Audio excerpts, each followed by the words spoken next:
శ్రోతలకు నా హృదయపూర్వక నమస్కారములు. మన శ్రోతలలో ఒకరు ప్రశ్నను పంపడం జరిగింది. ఆ ప్రశ్న, కర్మ ఫలితములు అనుభవించే తీరాలి, అనుభవించక తప్పదు, తప్పించుకోవటం కుదరదు, ఎవరు చేసిన కర్మ వారు అనుభవించక తప్పదు అనేటువంటిది నిజమే అయితే ఈ దేవుళ్లను దేవతలను ఆరాధించటం ఎందుకు? ఈ మతాలు, వాటి విధానాలు, సాంప్రదాయాలు, పద్ధతులు పాటించటం ఎందుకు? ఈ గురువులు వీళ్ళు నిర్వహిస్తున్నటువంటి అనేక కార్యక్రమాలు చేయటం ఎందుకు? ఈ ప్రార్థనాలయాలలో అనేక రకాల పూజలు, హోమాలు, అభిషేకాలు, అలాగే ఇతర మతాలలో వాళ్ళు చెబుతున్నటువంటి అనేక విధానాలు, ఇవన్నీ అసలు చేయటం ఎందుకు? ఎందుకంటే కర్మలు అనుభవించక తప్పదు అని అంటున్నారు కదా. అప్పుడు ఇక దేవుడి వలన ఉపయోగం ఏంటి? ఈ దైవీ సంబంధిత కర్మలు చేయటం వలన ఉపయోగం ఏంటి? దాన ధర్మాలు చేయటం, గ్రహశాంతులు చేయటం, వీటన్నింటి వలన ఉపయోగం ఏంటి? అనేక రకాలుగా చెబుతున్నారు కదా.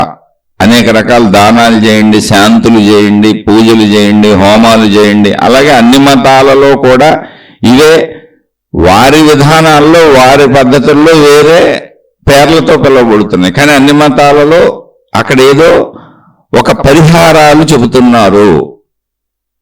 మరి కర్మ అనుభవించాలని ఇంకో పక్కన చెబుతున్నారు. ఇదంతా ఏమిటి? కొంచెం దీన్ని వివరించగలరు?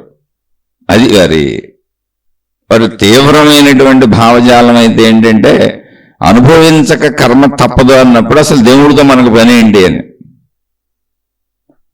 ఇక్కడ మనం గుర్తు పెట్టుకోవలసిన విషయం ఏంటంటే, దేవుడితో పని ఉంది అనుకున్న వాళ్ళు, మతంతో పని ఉంది అనుకున్న వాళ్ళు, గురువులతో మాతాజీలతో పని ఉంది అనుకుంటున్న వాళ్ళు, జ్ఞానంతో పని ఉంది అనుకుంటున్న వాళ్ళు, అంటే ఆ మార్గాలలో సాగుతున్నవారు, మత ఆచార సాంప్రదాయాలు పాటించేవారు, నిజంగా దైవీ దేవతలను అంటే దేవీ దేవతలను నమ్మేవాళ్ళు, ఏ మతంలో అయినా సరే, ఏ మతంలో మీరు వెళ్తున్నా దాన్ని భక్తి అనన్నా అంటారు, ఆధ్యాత్మికత అనన్నా అంటారు, ఏదో భక్తి మార్గం, జ్ఞాన మార్గం, దేవుణ్ణి ఆరాధించటం అనేటువంటి విధానం ఎక్కడున్నా.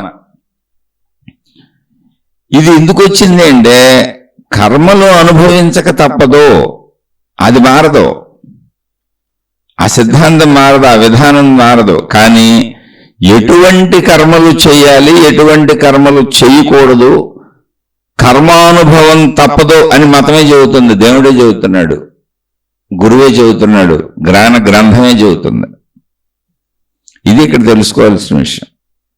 నేను ఏదో కర్మలు చేసేసి ఆ కర్మలు నేను అనుభవించక తప్పదా అన్నప్పుడు దేవుళ్ళతో నాకేం పని, గురువులతో నాకేం పని, గ్రంథాలతో నాకేం పని అంటే విషయం అది కాదు అసలు. ఇక్కడ నువ్వు ఎటువంటి కర్మలు చేయాలో, ఎటువంటి కర్మలు చేయకూడదో, ఏవి మంచి కర్మలు, ఏవి చెడ్డ కర్మలు, ఏ కర్మలు చేస్తే నీకు మేలు జరుగుతుందో, నీకు లాభం వస్తుందో, నువ్వు హాయిగా ఆనందంగా సంతోషంగా బతుకుతావో అటువంటి కర్మలు చెయ్యమని, ఎటువంటి కర్మలు చేస్తే నువ్వు దుఃఖములకు లోనవుతావో, బాధలకు లోనవుతావో, కష్టాలకు లోనవుతావో అటువంటి కర్మలు చేయవద్దని నీకు చెప్పేవాళ్ళు కావాలిగా, ఎవరొకళ్ళు చెప్పాలిగా. ఇప్పుడు కర్మ చేస్తున్నావు రైటే, కానీ మంచి కర్మలోని, చెడ్డ కర్మలోని, అనేక రకాల కర్మలు అనేక రకాలుగా మన ఇష్టం వచ్చినట్టు చేయొచ్చు. కర్మ స్వేచ్ఛ కూడా మనకుంది. అయితే మరి ఇప్పుడు ఏ కర్మలు చేస్తే ఏ ఫలితాలు అనుభవిస్తాం? నాకు దేవుడు ఎందుకు, నాకు గురువు ఎందుకు, నాకు మతం ఎందుకు, ఈ పూజలు ఎందుకు, హోమాలు ఎందుకు, అభిషేకాలు ఎందుకు, అర్చనలు ఎందుకు, లేదా ఇతర మతాల్లో ఆ ప్రార్థనలు ఎందుకు, వాళ్ళు చెబుతున్న పరిహారాలు ఎందుకు? అవేమైనా కానీ గ్రహశాంతులు కావచ్చు, ఇంకోటి కావచ్చు. అంటే నేను వాటిని సమర్థిస్తున్నాను అని కాదు, అక్కడ మూలానికి వెళ్ళి సత్యాన్ని తెలుసుకోవాలి. అసలు ఇవన్నీ ఎందుకు? కర్మ ఫలితం అనుభవించక తప్పదు కదా అంటే, కర్మ చేసినాక కదా ఫలితాన్ని అనుభవిస్తావు. కర్మ చేయకముందే ఈ కర్మ చేయొచ్చు, ఈ కర్మ చేయకూడదు, ఈ కర్మ చేయటం వలన కర్మ స్వేచ్ఛ నీకున్నది, ఏ కర్మైనా నువ్వు చేసుకునే స్వేచ్ఛ ఉన్నది. కానీ ఇటువంటి చెడు కర్మలు చేయడం వలన ఇటువంటి చెడు ఫలితాలు నీకు వస్తాయి, నువ్వు జీవితంలో దుఃఖపడతావు. ఇటువంటి మంచి కర్మలు చేయటం వలన మంచి ఫలితాలు నీకు వస్తాయి, నువ్వు జీవితంలో ఆనందంగా హాయిగా సంతోషంగా గడుపుతావు. కనుక కర్మలు చేయక ముందే నువ్వు ఎటువంటి కర్మలు చేయాలో నిర్ణయించుకో, నిశ్చయించుకో అని చెప్పేటువంటిది కర్మ సిద్ధాంతపు రహస్యాన్ని వివరించేటువంటిది మతము, మార్గము, గురువు, దేవుడు, దేవత, జ్ఞాన గ్రంథములు, అన్ని రకాల దైవీ విధానములు. కర్మకు ముందవి. కర్మ చేసేసినాక అనుభవించక తప్పదు అనే దానికి అర్థమే ఉంది. అసలు ప్రారబ్ధం భుంజతో నశ్యేత్ అంటే ప్రారబ్ధాన్ని అనుభవించితేనే పోగొట్టుకుంటాం. ప్రారబ్ధం అనుభవిస్తేనే తీరుతుంది. ప్రారబ్ధం అంటే ఏంటి? చేసేసినది, చేసేసిన కర్మ. అది మంచా చెడా అనేది ఏదైనా, మంచి అయితే మంచి అనుభవిస్తావు, చెడు అయితే చెడు అనుభవిస్తావు. అక్కడ మంచి చెడు చెప్పలా అసలు మహాత్ములు. ప్రారబ్ధం భుంజతో నశ్యేత్, ప్రారబ్ధాన్ని అనుభవిస్తేనే అది తీరుతుంది. అది మంచిదైతే మంచిది, చెడ్డదైతే చెడ్డది. కానీ ప్రారబ్ధం అంటే ఏంటి? చేసేసిన కర్మ. చేసేసిన కర్మకు ఫలితము రాకుండా ఉండదు. అది ఖచ్చితంగా వచ్చి తీరుతుంది, అది అనుభవించవలసిందే. ఫలితం వద్దంటావా? అసలు కర్మే చేయబాక. ఫలితము వద్దు అనుకుంటే కర్మలే చేయబాక. కర్మ చేసినాక ఫలితం రాకుండా ఉండదు. కాదు, ఫలితాల గురించి ఆలోచించను, ఏ కర్మ వస్తే ఆ కర్మను తీసుకుంటానంటావా? అంటే ఏ ఫలితం వస్తే ఆ ఫలితాంతో నేను తృప్తి పడతాను, నేను ఫలితాన్ని ఆశించటం లేదు అంటావా? అయితే ఏదో ఒక ఫలితం తప్పకుండా వస్తుంది, వచ్చిన ఫలితాన్ని తీసుకో అంతే. నువ్వు కర్మలు చేయి, దాన్ని నిష్కామ కర్మయోగము అన్నారు. నిష్కామ అంటే కర్మలాపేమని చెప్పలా, కోరుకోకుండా కర్మలు చేయని చెప్పారు. లేదు, అసలు నీకు అవసరం లేదు కర్మ చేయబాకది, నీకు ఏది అవసరమో అదే చెయ్యి. అలా అవసర కర్మలు చేసేటప్పుడు ఆ కర్మలకు ఫలితాలు ఉన్నాయి కనుక, కర్మ స్వేచ్ఛ నీకుంది కనుక, కర్మను నువ్వు ఎలా చెయ్యాలి, ఎలా చెయ్యకూడదు అనేటువంటి విషయాలు చెప్పడానికి ఆధ్యాత్మికత వచ్చింది, భక్తి వచ్చింది, దేవుడు వచ్చాడు, మతం వచ్చింది. మీరు దేవుణ్ణి, మతాన్ని, విషయాల్ని మీకు భిన్నంగా పెట్టుకొని, నాకు వేరుగా ఒక మతం ఉంది, నాకు వేరుగా ఒక దేవుడు ఉన్నాడు, నాకు వేరుగా ఒక గురువు ఉన్నాడు, నాకు వేరుగా ఒక మాతాజీ ఉంది, నాకు వేరుగా ఏదో ఉందనుకోవడం కాదు. అవన్నీ నువ్వు కర్మలు ఎలా చేయాలో చెప్పటానికి, నువ్వు ఆచరించడానికి, నువ్వు సాధన చేయడానికి, నువ్వు నీలో జీవించటానికి, నువ్వు కదలటానికి ఎలా కదలాలో చెప్పటానికి అవన్నీ అయి చెబుతుంది నీ గురించే. అవి వాటి గురించి చెప్పుకోవట్లేదు అసలు. అవి వాటి గురించి చెప్పుకునే విషయాలతో నీకు పని లేదు. మా దేవుడు ఎంత గొప్పవాడు, మా దేవుడు అంత గొప్పవాడు, మా దేవుడిని నమ్ముకుంటే ఇన్ని మహిమలు జరుగుతాయి, ఇన్ని మాయలు జరుగుతాయి, ఇన్ని అద్భుతాలు జరుగుతాయి, మా గురువు గారు ఎంత గొప్పవాడు, మా మాతాజీ ఎంత గొప్పవాళ్ళు, వీళ్ళ దగ్గర ఇన్ని మహిమలు ఉన్నాయి, ఇన్ని మాయలు ఉన్నాయి, ఎన్ని సంవత్సరాలు తపస్సులు చేశారు, 400 ఏళ్ల నుంచి బతికే ఉన్నారు, 500 ఏళ్ల నుంచి బతికే ఉన్నారు, 1000 సంవత్సరాల నుంచి సజీవంగా ఉన్నారు. వీటన్నిటితో నీకు ఉపయోగం లేదు. అవి నిజమా అబద్ధమా అని చర్చే లేదు. ఎందుకని? నాకు ఉపయోగం లేని దాని గురించి చర్చించేను. ఒక ఆయన 5000 ఏళ్ల నుంచి బతుకున్నానని చెబుతున్నాడు అనుకోండి. 5000 ఏళ్ల క్రితం నేను లేను. 5000 ఏళ్ల నుంచి ఉండి ఈయన్ని చూసిన వాడు ఇక్కడ ఎవడో లేడు. ఎవరైనా చెప్పచ్చు, నేను కూడా చెప్పచ్చు, నేను 5000 ఏళ్ల నుంచి ఇక్కడే ఉన్నానండి. నేను నిరూపణ ఏంటి? లేదా 500 ఏళ్ళు నేను బతుకుతానని చెప్పచ్చు. అలా చెప్పేవాళ్ళు కూడా ఉంటారు, భవిష్యత్తు కూడా చెబుతారు వీళ్ళు. అంటే మనుషులకి టోపీ పెట్టడం, మనుషుల్ని మోసం చేయడం చాలా తేలిక. ఎందుకంటే నిరూపణ లేని విషయాలు ఎన్నైనా మాట్లాడచ్చు. ఇప్పుడు నేను 500 సంవత్సరాలు బతుకుతాను, నేనే చెప్పొచ్చు అన్నమాట. నేను 500 సంవత్సరాల నుంచి ఇక్కడ ఉన్నాను, 5000 సంవత్సరాల నుంచి ఇక్కడ ఉన్నాను అంటే నిరూపణ ఏంటి? దానికి ఏదో ఒకటి చెబుతానే ఉండొచ్చు. 5000 సంవత్సరాల క్రితం జరిగిన పుస్తకాలు చదువుకొని, ఇప్పుడు ఇంచుమించు మనకి ఈ భగవద్గీత, మహాభారతం ఇవన్నీ జరిగి 5150 సంవత్సరాలు ఎంత సుమారు అలాగే ఉంటుంది.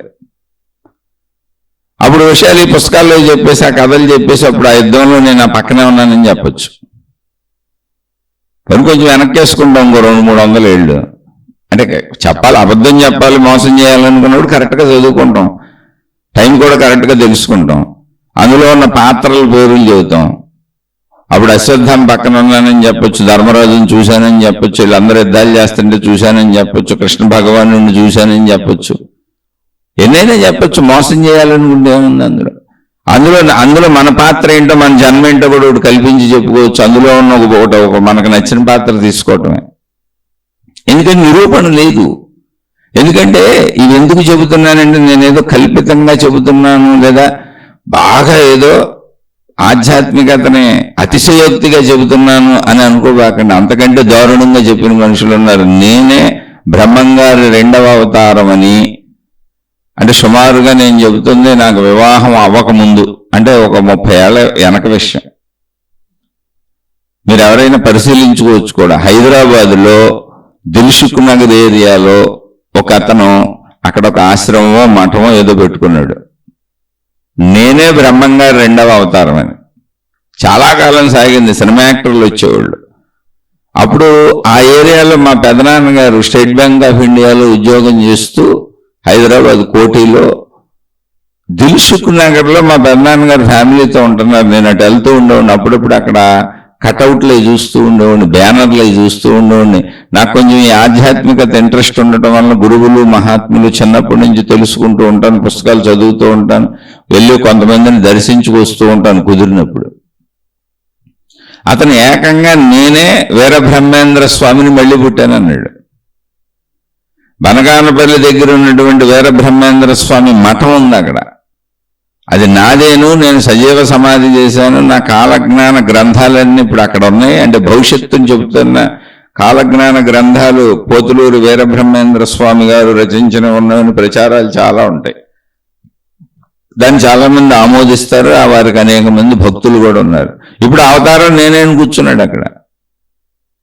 నా 2వ అవతారం. ఇప్పుడు నేను వెళ్ళి అక్కడ తవ్వుతాను, అవన్నీ బయటకు తీస్తానంటే వాళ్ళందరూ కోర్టులకు వెళ్ళి ఆపిన సందర్భాలు కూడా ఉన్నవి అన్నట్టు విన్నాను నేను. నాకు పూర్తి సత్యంగా అయితే తెలియదు. పెద్ద పెద్ద సినిమా యాక్టర్లు వచ్చేవాళ్ళు అతని దగ్గరికి. ఇవన్నీ నీకు ఎలా తెలుసు అంటే పేపర్లో యాడ్లు వచ్చాయి. ఒక ఫుల్ పేజీ యాడ్ ఇచ్చుకునేవాడు కూర్చొని, ఏంటి నేనే అవతారం అని. అలా నేనే దైవావతారాలని చెప్పుకుంటున్న వాళ్ళు ఇప్పుడు చాలా మంది ఉన్నారు. అనేక మంది స్త్రీలు. మొన్న ఒక స్త్రీ పట్టుబడింది. అనేక చోట్ల తప్పుడు పనులు చేసి వ్యభిచార వృత్తుల్లో ఉన్నటువంటి ఒక స్త్రీ అమ్మవారి అవతారం ఎత్తేసింది, సోషల్ మీడియాలోకి వచ్చేసింది. ఆవిడ గత చరిత్రనంతా తవ్వి తీశారు. తీస్తే ఆల్రెడీ గత చరిత్రలోనే సోషల్ మీడియాలో ఇతరులతో తిరుగుతూ భర్తను వదిలేసి ప్రియులతో పారిపోయి రకరకాలు చేసినటువంటి స్త్రీ ఇప్పుడు ఈజీయెస్ట్ వే అమ్మవారి అవతారం ఎత్తేసింది. కిరీటాలు పెట్టేసుకుంది, ఊగిపోతుంది, భక్తులు హారతలు ఇచ్చేస్తున్నారు ఆమెకి. గతంలో ఆమెక తిరిగిపోతూ, గతంలో భర్తను వదిలేసి పారిపోయి వేరేవాడితో పారిపోయి విచిత్ర చర్యలు చేసింది ఆవిడ. అంటే అందరూ అలా ఉంటారని కాదు. ఇలా ఆధ్యాత్మికతని అన్ని రకాలుగా భ్రష్టు పట్టిస్తున్నటువంటి తీవ్రమైనటువంటి రాక్షస మనుషులు ఉన్నారు. ఈ కాలంలోనే అనుకుంటున్నారేమో మీరు. కాదు, సాక్షాత్తు కృష్ణ భగవానుడు ఉన్న రోజుల్లో కృష్ణ భగవానుడికి మీరు గమనిస్తే ఆయనకి నెమలి పింఛం పెట్టుకొని ఆయన ఒక స్టైల్లో ఉంటారు. చేతిలో మురళొకటి పెట్టుకొని ఆయనకు ఒక విధానం ఉంటుంది. ఆయన డ్రెస్సింగ్ స్టైల్ అంటే ఆయన వేషధారణ సేమ్ కృష్ణుడిలాగానే అలంకరించుకొని ఇంకొకటి తిరుగుతూ ఉండేవాడంట. నేనే అసలైన కృష్ణుడని. వాడిని ఏదో పౌండ్రొక్క కృష్ణుడు ఏదో అని పిలుస్తారు. అన్ని కాలాలలోనూ భగవంతుణ్ణి డూప్లికేట్ చేసేసి ఇమిటేట్ చేసేసి మహాత్ముల్ని మహనీయుల్ని, అంటే కృష్ణ భగవానుడిని మనం భగవానుడు అనుకుంటున్నాం కాబట్టి భగవంతుడిని అన్న, అలా డూప్లికేట్ చేసేసి సాక్షాత్తు అవన్నీ మేమే అని అన్ని రకాల చిత్ర విచిత్రాలు చేసి ప్రజల్ని మభ్యపెడుతున్న వాళ్ళు నేను చెప్పింది చాలా తక్కువ, దారుణమైన వాళ్ళు ఉన్నారు. ఒకడైతే ఏకంగా అసలు మీరే తపస్సులు చేయక్కర్లేదు, మీరే సాధనలు చేయక్కర్లేదు, నేను మహానుభావుడిని, దైవాంశ సంభూతుడను, స్త్రీలు మీరు ఎవరైనా సరే వచ్చి నాతో గడిపితే నా పక్కలో పడుకుంటే మీరు సర్వకర్మలు తీరిపోతాయి, ఎందుకంటే దేవుడితో సంబంధం వచ్చింది, మీరు దేవతా స్త్రీలు అయిపోతారండి. అనేక మంది వెళ్ళి ఇళ్లలో చెప్పకుండా వాడి పక్కలో పడుకొని వచ్చారు. అవన్నీ తర్వాత ఇలా ఎలా తెలిసినట్టు పేపర్లకు వచ్చినాయే. తర్వాత చితక్కొట్టి వాళ్ళని పట్టుకున్నారు. నేను చెప్పిన వీరబ్రహ్మేంద్ర స్వామి అవతారం నేనే అన్నవాడిని చితక్కొట్టుకుంటూ రోడ్లమ్మటి నడిపించుకుంటూ తీసుకెళ్లారు. కానీ అవి జరగడానికి ముందు 5 ఏళ్ళో 10 ఏళ్ళో 15 ఏళ్ళో వాడు ప్రజలను నమిలేశాడు, మింగేశాడు, తినేశాడు, తాగేశాడు. పెద్ద పెద్ద సెలబ్రిటీలు వచ్చేవాళ్ళు లక్షల కోట్లు గడించారు. వీళ్ళు దొరకడానికి చాలా టైం పడుతుంది. మేమే దైవాంశ సంభూతులము అని చెప్పి ఏకంగా భార్యాభర్తలు ఇద్దరు కూర్చునేవాళ్ళు పేర్లు ఎందుకని చెప్పటం లేదు. కోటాను కోట్లు గడించారు. కోట్ల మంది వాళ్ళకి శిష్యులయ్యారు, అనుయాయులయ్యారు, భక్తులయ్యారు. రీసెంట్ గానే 5-10 ఏళ్ల క్రితం గవర్నమెంట్ వాళ్ళని కొట్టుకున్న తర్వాత వాళ్ళ పిల్లల్ని, వాళ్ళ కొడుకుని కోడల్ని మళ్ళీ భగవత్ సంభూతులను చేశారు. దైవాంశ కింద చేసి వాళ్ళని కూర్చోబెట్టారు. వీళ్ళ ప్లేసులో భార్యాభర్తలు ఇద్దరు కూర్చుంటారు. గవర్నమెంట్ పట్టుకుంది, బోల్డ్ కేసులు ఉన్నాయి వాళ్ళ మీద, పారిపోయారు. ఇప్పుడు సైలెంట్ అయిపోయారు. అయినా పాపం ఆ పాత భక్తులు అలా సాగుతూనే ఉన్నారు. ఎందుకంటే అది 40-50 ఏళ్ల నుంచి ఉన్న సంస్థ. ఇలా అన్ని రకాలుగా మోసాలు ఉండటం వలన కన్ఫ్యూజన్ వస్తుంది ఆధ్యాత్మికతలో.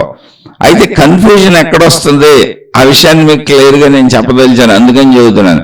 అసలు నీకు గురువు గురించి నీకెందుకు, దేవుడి గురించి నీకెందుకు, మతం గురించి నీకెందుకు, అది వాళ్ళు ఎలా ఉంటే నీకెందుకు, వాళ్ళు 5000 సంవత్సరాల నుంచి ఉంటే నీకెందుకు, 500 ఏళ్ళ నుంచి ఉంటే నీకెందుకు, వాళ్ళ వివరాలు నీకెందుకు. వాళ్ళు చెబుతున్న విషయంలో జ్ఞానం మాత్రమే నీకు కావాలి. అసలు వాళ్ళని అనుసరించడం నీకెందుకు, వాళ్ళని ఆరాధించడం నీకెందుకు, వాళ్ళని అర్చించడం నీకెందుకు, వాళ్ళకి డబ్బులు చెల్లించుకోవడం నీకెందుకు, వాళ్ళకి సేవలు చేయటం నీకెందుకు, నువ్వు అక్కడికి పరుగులు చేయటం నీకెందుకు, అవన్నీ ఎందుకు. జ్ఞానం తీసుకో, అందులో మంచిని పెట్టుకు. అది మతము. మతమును, మత బోధని, జ్ఞాన గ్రంథాన్ని, దైవమును, దైవ బోధను, దైవ బోధ రూపంలో ఉన్న జ్ఞాన గ్రంథంలో ఉన్న జ్ఞానాన్ని తీసుకో. అందులో కూడా మళ్ళీ ఏం తీసుకుంటావు, ఆచార సాంప్రదాయ పద్ధతుల విధానాలను ఇష్టం ఏదో ఒకటి చేసుకో. కానీ ఆచరణకి యోగ్యమైన, నేటి దేశకాల పరిస్థితులకి ఆచరణ యోగ్యమైన, నువ్వు చేయటానికి అవసరమైన విషయాన్ని మాత్రమే తీసుకో. వాళ్ళ గురించి నీకెందుకు, వాళ్ళు ఎంతెంత జుట్లు పెంచితే నీకెందుకు, ఎంతెంత గడ్డలు పెంచితే నీకెందుకు, వాళ్ళు ఎలా ఉంటే నీకెందుకు, వాళ్ళు బట్టలు కట్టుకుంటే నీకెందుకు, కట్టుకోపోతే నీకెందుకు, నువ్వు అలా ఉండవు కదా. ఇక్కడ మనం ఏం చేస్తున్నామంటే వాళ్ళకి ప్రాముఖ్యతనిస్తున్నాం.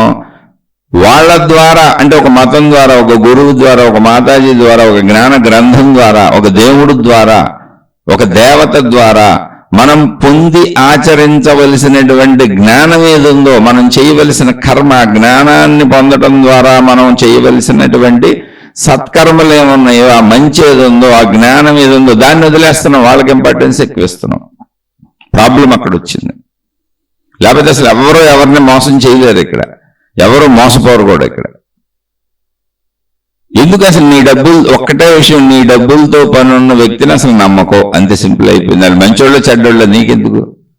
వాళ్ళు మంచోళ్ళు అయితే, వాళ్ళ దగ్గర అన్ని శక్తులు మహిమలే ఉంటే, వాళ్ళు దైవాంశ సంభూతులే అయితే, వాళ్ళకి దేవుడు సహాయం చేస్తున్నది నిజమే అయితే, దేవుడు వాళ్ళ పక్షాన ఉన్నది నిజమే అయితే, వాళ్ళు దైవ దూతలే అయితే, వాళ్ళు దైవ ప్రతినిధులే అయితే, నీ డబ్బుతో వాళ్ళకేం పని. ఇంత చిన్న బుద్ధి పని చేయట్లేదు నీకు. ఎందుకు పని చేయదంటే ఆశ, అత్యాశ, దురాశ ఉన్న చోట మనకు బుద్ధి పని చేయదు. నేను అలానే డబ్బులు ఇవ్వద్దని చెప్పట్లేదు, మీకు ఇష్టమైతే చక్కగా ఇవ్వండి. కానీ ఇచ్చేదో లాభం జరుగుద్ది, మేలు జరుగుద్ది. డబ్బులు ఇవ్వటం వల్ల మేము గొప్ప భక్తులము, సేవలు చేయటం వల్ల మేము గొప్ప భక్తులము, వాళ్ళు చెప్పిన మాటలు విని మేము ప్రజలందరినీ ఈ మతంలోకి, ఈ మార్గంలోకి, గురువులోకి లాక్కు రావడం వల్ల మేము గొప్ప భక్తులము, భక్తురాలము, మాకేదో జరిగిపోద్దంటే ఏమీ జరగదు. పైగా మీరు నష్టపోతారు. ఎందుకంటే అవన్నీ తప్పుడు పనులు, చేయకూడని పనులు. ఎందుకు చేయకూడదో కూడా చెబుతున్నాను. ఇతర మతంలో ఉన్న వాళ్ళని ఈ మతంలోకి, ఆ దేవుళ్ళలో ఉన్న వాళ్ళని ఈ దేవుళ్ళలోకి, ఆ గురువుతో ఉన్న వాళ్ళని ఈ గురువు దగ్గరికి ఇలా లాక్కు రావటం అనేది వ్యాపార సంబంధిత విషయం. వ్యాపారాలు చేసుకునేటువంటి వాళ్ళు అనేక ప్రొడక్ట్స్ను తయారు చేస్తారు. సబ్బులో, పేస్ట్లో, నూనె ప్యాకెట్లో, ఏదో ఒకటి మనుషులకు అవసరమైన వస్తువులు, వాహనాలు, ఏదైనా కానివ్వండి. అప్పుడు వాళ్ళు అవి అనేక రకాలు ఉన్నాయి. ఒక 100 రకాల, 1000 రకాల సబ్బులు ఉన్నాయి, 1000 రకాల పేస్టులు ఉన్నాయి. ఇప్పుడు వాళ్ళు ఎవరికాళ్ళు నా పేస్ట్ మంచిదని పోటీ పడకపోతే అది అమ్ముకోలేరు. అది అమ్ముకోకపోతే లాభం రాదు, లాభం రాకపోతే ఆ కంపెనీ నడపలేరు. కాబట్టి అది వ్యాపార ధోరణిలో అది సరైనటువంటి విధానం. అది ఆమోదింపదగింది కనుక గవర్నమెంట్లు కూడా ఆమోదించినాయి. ఎవరి ప్రొడక్ట్ వాళ్ళు అమ్ముకోండి, చేసుకోండి, ట్యాక్సులు కట్టుకోండి, దానికి విధానాలు పద్ధతులు పెట్టారు, వాళ్ళు ప్రమోట్ చేసుకుంటూ ఉంటారు, అందులో నీకు నచ్చింది కొనుక్కో. కానీ మతాలు ప్రమోట్ చేయటం ఏంటి, దేవుళ్ళను ప్రమోట్ చేయటం ఏంటి? ఏం సబ్బులా పేస్ట్లా అవి నీకేం కనపడుతున్నాయి? అవి ప్రమోట్ చేయటం కోసం మనుషుల్ని ఆశలకు, అత్యాశలకు, దురాశలకు గురి చేస్తున్నారు. మా దేవుణ్ణి నమ్ముకుంటే ఈ లాభం వస్తుంది, మా ప్రోగ్రాంలో పాల్గొంటే ఈ లాభం వస్తుంది, మేము పెట్టినటువంటి స్కీములన్నీ ఆచరించి డబ్బులు కట్టి ఇవన్నీ చేయించుకుంటే మీ కుటుంబం బాగుంటుంది, మీరు బాగుంటారు, మీకు అన్ని లాభాలు వచ్చేస్తాయి. మొత్తం ఆధ్యాత్మికతను సర్వనాశనం చేస్తున్న బ్యాచ్లు ఇళ్లే. వాళ్ళు ఎవరైనా ఏ మతంలో ఉన్నా ధన సంబంధితమైనటువంటి దైవ మార్గాలు ఎప్పుడూ కూడా మిమ్మల్ని పతనావస్థగా తీసుకెళ్తాయి. ఇతర మతాలలో ఉన్నటువంటి మనిషిని ఈ మతంలోకి లాగటం ఏంటి? ఏదో ఒక మతం వెళ్తున్నాడు కదా, అతను ఇందులో తెచ్చేయాలని నువ్వెందుకు అనుకుంటున్నావు? ఎంత దారుణమైనది అది. ఏదో ఒక దేవుణ్ణి పూజించుకుంటున్నాడు కదా, ఏదో ఒక గురువునో మతాన్నో మార్గాన్నో విధానాన్నో అనుసరిస్తున్నాడు కదా, మంచి తెలుసుకుంటున్నాడు కదా. స్త్రీలైన పురుషులైన వాళ్ళ మార్గంలో వాళ్ళని వెళ్ళనేవి. అసలు వాళ్ళ వైపు నీ దృష్టి ఏంటి? నీ మార్గంలో ఆచరణ ఏది? ఇప్పుడు ఇతర మతాలలో వాళ్ళని, ఇతర దేవుళ్ళలో వాళ్ళని, ఇతర గురువుల్లో వాళ్ళని మన వైపు నెమ్మదిగా ఆకర్షించి ఇటు లాగేసుకొని మన దాంట్లో కలిపేసుకోవాలన్నప్పుడు నిన్ను నువ్వు మంచిగా మార్చుకోవాలి, నిన్ను నువ్వు సద్గుణాల్లో పెట్టుకోవాలి, నువ్వు చేసేటువంటి కర్మలు మంచి కర్మలుగా మార్చుకోవాలనే జ్ఞానాన్ని నువ్వు గ్రహించట్లా. ఇదంతా చేసి జనాన్ని తీసుకొచ్చి, ధనాన్ని తీసుకొచ్చి సేవలు చేయటం వల్ల నువ్వు తరించిపోతావని వాళ్ళు నిన్ను మోసగిస్తున్నారు, నువ్వు మోసపోతున్నావు. ఎందుకంటే నువ్వు కష్టపడ్డా తెలుసుకోవాలా. నువ్వు ఇప్పుడు జ్ఞానం తెలుసుకొని ఆ జ్ఞానం నాలో ఉందా లేదో చూసుకొని ఆ జ్ఞానాన్ని నాలో నేను సమకూర్చుకొని నా కర్మలు, అంటే నేను చేసేటువంటి చెడు కర్మలు మంచి కర్మలు, నా గుణములను పరిశీలించుకొని ఆ గుణములలో చెడును తొలగించుకొని నన్ను సద్గుణ సంపన్నుడిగా మార్చుకొని నేను మంచి కర్మలే చేయాలి. ఇది అసలు మతం యొక్క ఉద్దేశం, ఇది దేవుడి యొక్క ఉద్దేశం, ఇది జ్ఞానం యొక్క ఉద్దేశం, ఇది గురువు యొక్క ఉద్దేశం, ఇది మాతాజీల యొక్క ఉద్దేశం. దీనికి ఎక్కడ మతంలో నుండి ఎందుకు లాగా వచ్చేస్తున్నా? అక్కడ మతంలో వాళ్ళకి అయ్యే చెబుతారు, ఎక్కడున్న వాళ్ళకి అక్కడ అయ్యే చెబుతారు, ఏదో ఒక దాంట్లో వెళ్తారు. నువ్వు అసలు అటువైపు వెళ్ళి వాడిని లాక్కు రావాలి అన్నప్పుడు, లేదా నీ డబ్బులు చెల్లించి అక్కడ కార్యక్రమాల్లో పాల్గొవాలి, అక్కడ ఏదో చెయ్యాలి, అవి చేయటం వల్ల పుణ్యం వస్తుంది అన్నప్పుడు నీ కర్మకి అసలు సంబంధం లేదుగా. నీ కర్మ అంటే ఏంటి? నిత్య నీ జీవన విధానంలో మెలకు వచ్చిన దగ్గర నుంచి నువ్వు నీ కుటుంబము బ్రతకడానికి అవసరమైనటువంటి చర్యలలో నీ జీవనాధారంగా, నీ కుటుంబ జీవనాధారంగా నువ్వు కదిలే ప్రతి కదలిక నీ ధన సంపాదన కోసం కానీ, నీ కోరికలు తీర్చుకోవటం కోసం కానీ, నువ్వు ప్రజల మధ్య ప్రజలతో చేసేటువంటి వ్యవహారాలు కర్మలు. దేవుడితో నువ్వు చేసే వ్యవహారాలు అసలు కర్మలే కాదు. ఎందుకంటే అక్కడ దేవుడు ఉంటే కదా నువ్వు చేయటానికి. ఎక్కడున్నాడు దేవుడు? నువ్వు ఎక్కడ చూసావు?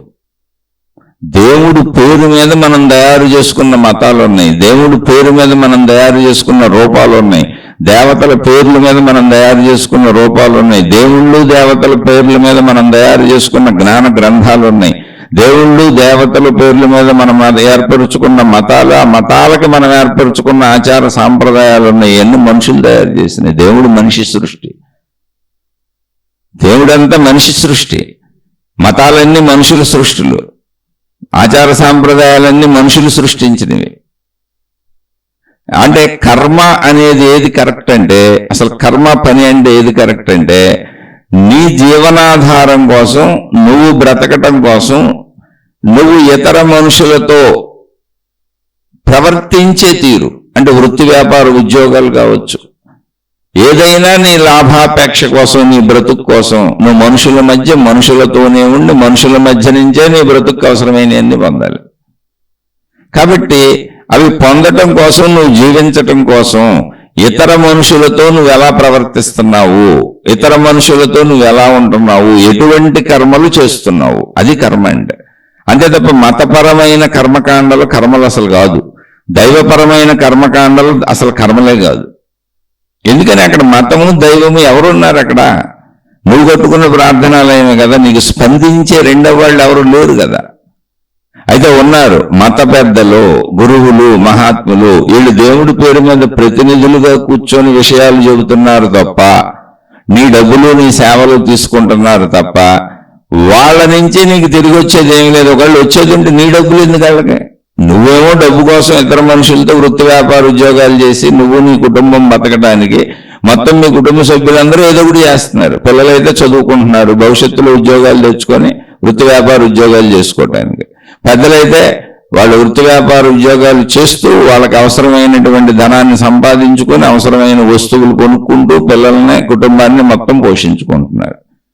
ఇప్పుడు ఈ గురువులు మహాత్ములకు డబ్బులు వీళ్ళే కదా ఇస్తున్నారు. ఆ మతాలను పెంచి పోషిస్తుంది మనుషులే కదా.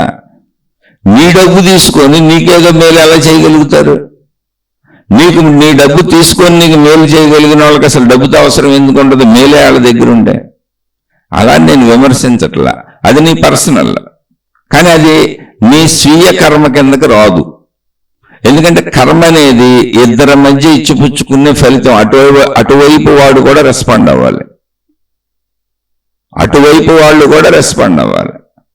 ఇప్పుడు నేను నా భార్యను బాగా ప్రేమిస్తాను కాబట్టి నా భార్య తిరిగి నన్ను బాగా ప్రేమిస్తున్నది, అందువలన మేమిద్దరము సుఖ జీవితము గడుపుతున్నాము. నా పిల్లలను నేను బాగా ప్రేమిస్తాను, జాగ్రత్తగా చూసుకుంటాను, ఎరుకతో పెంచుకుంటున్నాను కనుక నా పిల్లలు చక్కగా చదువుకొని నన్ను గౌరవిస్తూ నన్ను అభిమానిస్తూ వాళ్ళు ఎదిగి పెద్దవాళ్ళై తిరిగి నన్ను బాగా చూసుకుంటున్నారు. అలా రెస్పాన్స్ ఉంటాయి. కర్మలన్నిటికీ ఇద్దరుంటారు అక్కడ. కర్మ ఇద్దరి మధ్య జరుగుద్ది. దేవుడితో జరిగే కర్మ మధ్య రెండోవాడు లేడు నువ్వు భావించుకుంటున్నావు. అక్కడ రెండవ ప్లేస్లో దేవుడు అనేటువంటి వ్యక్తి ఎవరు అక్కడ లేరు. అది శక్తి, అనంత సృష్టి శక్తి. దాంతో నువ్వు కర్మ చేయలేవు. అది నీకు ప్రాణశక్తిగా ఉండి నీ శరీరంలో నీతో కర్మ చేస్తుంది. అదే కర్మకు అనుకూలంగా నీలాంటి ఇంకో వ్యక్తి ఉండాలి అక్కడ. నువ్వు చేసినటువంటి పని యొక్క ఫలితము ఎవరో ఒకరికి లాభమైనా అయి ఉండాలి, నష్టమైనా అయి ఉండాలి. అలా లేకుండా నువ్వు అసలు కర్మ చేయటం కుదరదు. ఏముందండి ఎందుకు చేయకూడదు, అలా లేకుండా కర్మ చేయకూడదా ఏంటి? ఇప్పుడు రోడ్డు మీద నేను వెళ్తున్నాను, ఆ రోడ్డు పక్కన ఏదో పిచ్చి మొక్కలోనే ఇలా పీకినాలుగా అవతల విసిరేసాను, దానివల్ల ఎవరికి లాభం లేదు, నష్టం లేదు, మామూలు కర్మ అది, అసలు అక్కడ మనుషులే లేరు, అది పబ్లిక్ రోడ్డు అని నువ్వు అనుకున్నావు. కానీ నువ్వు 4 పిచ్చి మొక్కలు పీకి అవతల పడేయటం వలన అక్కడ నేల క్లియర్గా కనబడుతుంది. అక్కడ పురుగు పుట్ర ఏమన్నా ఉన్నాయా లేవో తెలుస్తుంది. అందుకని ఆ రోడ్డు మీద వెళ్ళే వాళ్ళకి అది ఉపయోగమైంది. అలాగే రోడ్డు మీద ఒక ముళ్ళ మండ ఉంది, తీసి రోడ్డుకి చివర ఎవరో మనుషులు నడవని చోట వేసావు. నిజంగా అది కర్మలా కనపడదు, అక్కడ రెండవ వాడు లేడు. కానీ రెండవ వాళ్ళు అనేక మంది ఉన్నారు ఆ రోడ్డు మీద వెళ్ళేవాళ్ళు. ఆ ముళ్ళను తొక్కితే వాళ్ళు, అందుకని తీసి పక్కన వేయడం వల్ల నువ్వు చేసింది మంచి పనే. అక్కడ మనిషి ఉండకపోవచ్చు కానీ ఆ ఫలాన్ని మనిషి అనుభవిస్తాడు. ఆ రోడ్డు మీద వెళ్ళే వాళ్ళందరికీ అది ఉపయోగపడుతుంది. అలా రెండవ వాళ్ళకి అది ఉపయోగం అన్న అయి ఉండాలి, నష్టమైన ఉండాలి. అక్కడ రెండవ వాడికి ఆ కర్మ ఫలం, నీ యొక్క కర్మ వాళ్ళని కదపాలి. ఆ కర్మ వాళ్ళకి ఉపయోగపడటమో నష్టపరచటమో చేయాలి. అందుకని రెండవ వాడు ఉంటాడు అక్కడ, నీలాంటి వాడే ఉంటాడు. నీలాంటి వాడు అయితే జంతువులు ఏదైనా రెండవది ఉండాలి. ఊహాత్మక దేవుడు రెండవ వాడి కింద రాడు, ఊహాత్మక మతం రెండవ దాని కింద రాదు. ఊహాత్మకమైనటువంటి బోధలు చేస్తూ అక్కడ మతం తరపున దేవుడి తరపున కూర్చున్నటువంటి ఆ పెద్ద మనుషులు ఎవరున్నారో వాళ్ళు రెండవ వాళ్ళ కింద రారు. ఎందుకురా రెండో వాళ్ళు నీ డబ్బులు తీసుకుంటున్నారు. అదేంటంటే చాలా మంది హాస్పిటల్స్ కట్టించారు, ఎడ్యుకేషనల్ ఇన్స్టిట్యూషన్స్ కట్టించారు, వాళ్లే పేద ప్రజలకు డబ్బులు ఇస్తున్నారు, వాళ్లే పేద ప్రజలకి సరుకులు ఇస్తున్నారు, వాళ్లే పేద ప్రజలకు వైద్యం చేస్తున్నారు, వాళ్లే పేద ప్రజలకు ఎన్నో పంచుతున్నారు కదండి. అంటే ఉన్నోళ్ళ దగ్గర తీసుకొని అన్న లేని వాళ్ళకి కొంచెం పంచుతున్నారేమో. ఎందుకంటే గవర్నమెంట్లో ఒక రూల్ ఉంది, ఎవరైనా సరే ఆధ్యాత్మిక సంస్థలు పెట్టాలంటే, మతాలు ప్రచారాలు చేసుకోవాలంటే, ప్రచారం అంటే ఒప్పుకోదు గవర్నమెంట్. మత సంస్థలు, మతాల పేరు మీద సంస్థలు పెట్టుకొని వీళ్ళు ప్రచారాలు చేస్తూ దాన్ని ప్రచారాలు అని చెప్పకుండా ఏం చెబుతారు, గవర్నమెంట్ రూల్ ఏంటంటే మీరు ప్రజలకు మేలు చేసే పనులు ఏమైనా చేస్తే మీకు ఇన్కమ్ ట్యాక్స్ ఎగ్జంప్షన్ ఇస్తామని చెబుతాయి. అందుకని ఖచ్చితంగా ఇటువంటి సంస్థలన్నీ చేసినా చేయకపోయినా మేము ప్రజలకు ఏదో చేసామని చెప్పుకుంటూ ఉంటారు. ఏదో ఒకటి దొంగతనంగానో మోసంగానో మొత్తానికి మేము ప్రజలకు మేలు చేస్తున్నామని. ప్రజలకి అసలు ఏ ఉద్యోగము చేయని ఒక మత పెద్ద, ఏ ఉద్యోగము చేయని ఒక గురువు, ఏ ఉద్యోగము చేయని ఒక జీవన్ముక్తుడు మంచి వాళ్ళని కూడా చెబుతున్నారు. నేను చెడ్డోళ్ళని అంటలా. ఈవెన్ రమణ మహర్షిని తీసుకోండి, సాయిబాబాని తీసుకోండి, వాళ్ళు మంచివాళ్ళే. ఏ ఉద్యోగము చేయని రమణ మహర్షి ప్రపంచానికి ఎలా భోజనం పెట్టగలరు? ఇప్పటికీ రమణాశ్రమంలో ఫ్రీ భోజనం పెడతారు వెళ్తే. దాన్ని నేను తక్కువ అంటలా. ఇతర భక్తులందరూ అక్కడ డొనేషన్లు ఇస్తారు. మళ్ళీ మనుషుల దగ్గర డబ్బులు తీసుకొని, ఇస్తున్న మనుషుల దగ్గర డబ్బులు తీసుకొని, ఉన్న మనుషుల దగ్గర డబ్బులు తీసుకొని, ఎవరో మాకు నచ్చిన వాళ్ళకి లేని వాళ్ళని మేము అనుకుంటున్న వాళ్ళకి పెడుతున్నామన్నారు. అది ఎంతకాలం పెడుతున్నారు? లేని ధనాన్ని మొత్తం ప్రపంచవ్యాప్తంగా రూపుమాపడం కుదురుతుంది అసలు ఎవరి వల్లన్నా? కుదిరిందా ఇప్పుడు వరకు? కొన్ని ఎడ్యుకేషనల్ ఇన్స్టిట్యూషన్స్ పెడుతున్నామన్నారు. అసలు లేని వాళ్ళని సంపూర్ణంగా అక్షరాస్యులుగా చేయడం అనేది కుదిరిందా ప్రపంచంలో ఎంతవరకు? ప్రపంచం మొత్తం చేయగలమా? అలాగే హాస్పిటల్స్ కడుతున్నామన్నారు. నేను అది తప్పు అంటల్లా. మొత్తం ప్రపంచంలో ప్రజలందరికీ హాస్పిటల్ సౌకర్యాలు అందించగలిగామా? గవర్నమెంట్లు చేయలేకపోతున్నాయి. ఏదో కొంతమంది మహాత్ములు ఓకే, కానీ దానికి డబ్బులు ఎక్కడి నుంచి వచ్చినాయి? అందరూ చెడ్డోళ్ళని నేను చెప్పటల్లా. దానికి డబ్బులు మనుషులే ఇస్తున్నారు. ఉన్న వాళ్ళ దగ్గర తీసుకొని లేని వాళ్ళకి పెడుతున్నారు, ఇచ్చిన వాళ్ళ దగ్గర తీసుకొని ఇంకోళ్ళకి పెడుతున్నారు, అంతే. అంతకంటే ఏమీ లేదు అక్కడ. ఆ ట్రాన్సాక్షన్ నీకు తెలియకపోవడం వలన, అంటే నిజంగా జరిగింది. మా బంధువుల్లో ఒక ఆవిడ ఉంది, నాకు తెలిసిన గురువు గారు ఉన్నారు. ఆ గురువు గారికి నేను బాగా క్లోజ్గా ఉండేవాడిని చాలా సంవత్సరాలు. అంటే అక్కడ మొత్తం వ్యవహారాలు నడిపేవాడిని, తెలుసు నాకు అన్ని.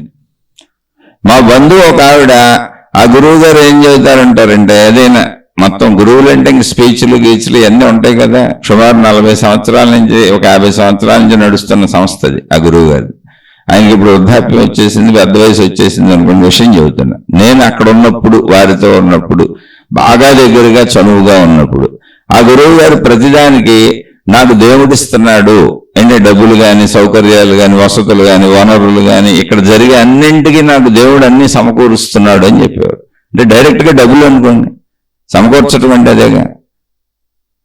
మా బంధువులు ఆవిడ ఒక ఆవిడ ఆ గురువు గారి దగ్గరికి వచ్చేది. ఇప్పుడు కూడా వాళ్ళ కుటుంబం అంతా గురువు గారిని పూజిస్తారు. ఆవిడ డైరెక్ట్ గా నన్ను అడిగింది, నువ్వు ఆ గురువు గారి దగ్గర ఉంటావు కదా, గురువు గారు నీకు బాగా తెలుసు కదా, నువ్వు చాలా చనువుగా అక్కడే ఉంటావు కదా, మొత్తంగా ఆ గురువు గారికి, అంటే ఆ గురువు గారు పూజించే దేవుడు ఉన్నాడు, ఆ గురువు గారి పేరు తెలుసు, అన్ని తెలుసు, నేను అక్కడే ఉన్నప్పుడు నాకెందుకు తెలియదు.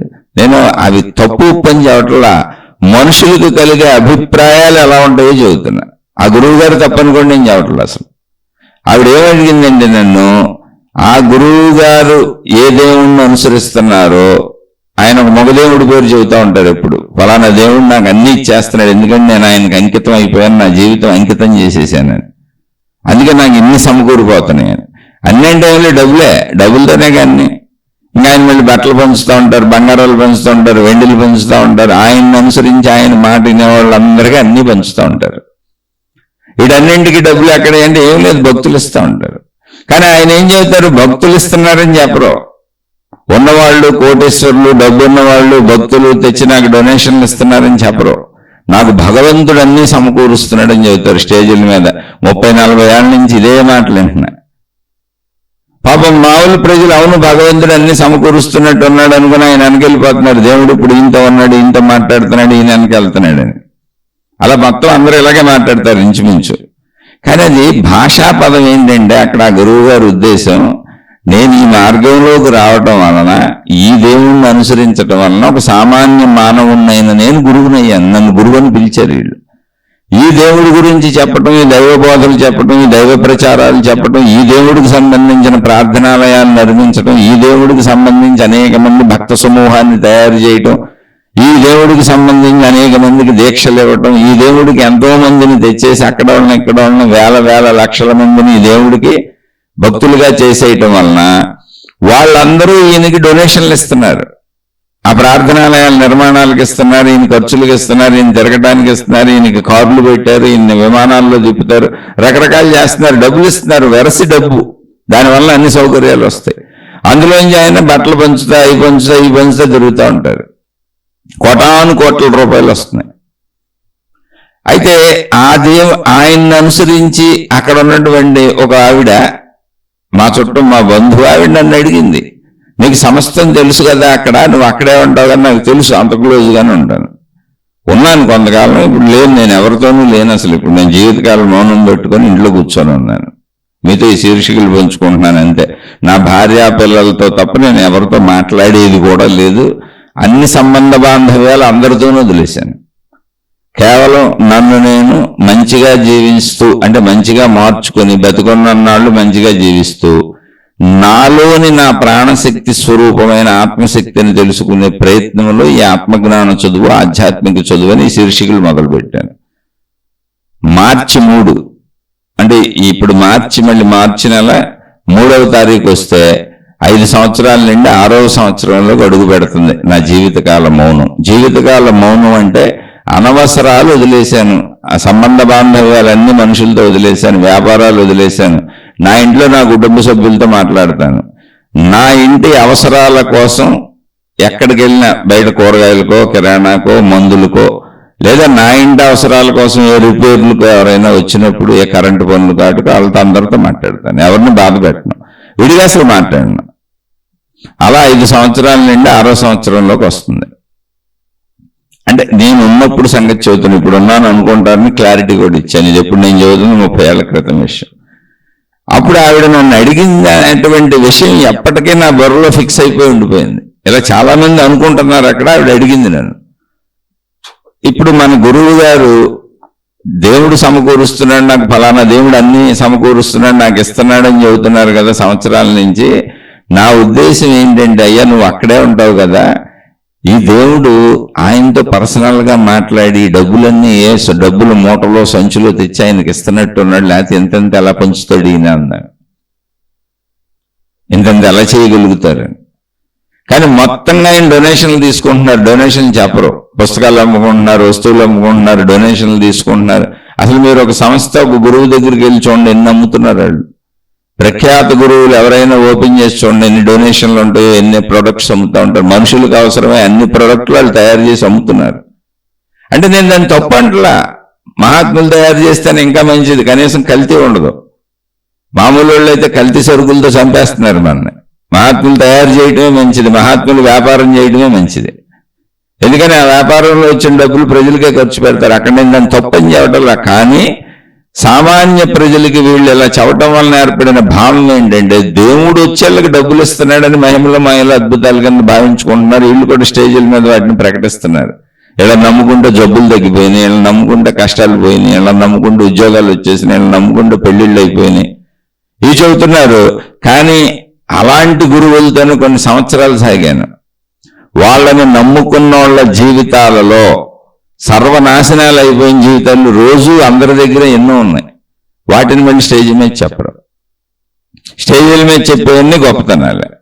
ఇలా నేను చాలా మంది గురువుల్ని, మహాత్ముల్ని దగ్గరుండి పరిశీలించి అక్కడ ఉండి చూసి, దేన్ని ప్రకటితం చేస్తున్నారు అంటే గొప్పలను ప్రకటితం చేసుకుంటున్నారు, దేన్ని చేయటం లేదు అంటే అక్కడ జరిగిన నష్టాన్ని చెప్పట్లేదు.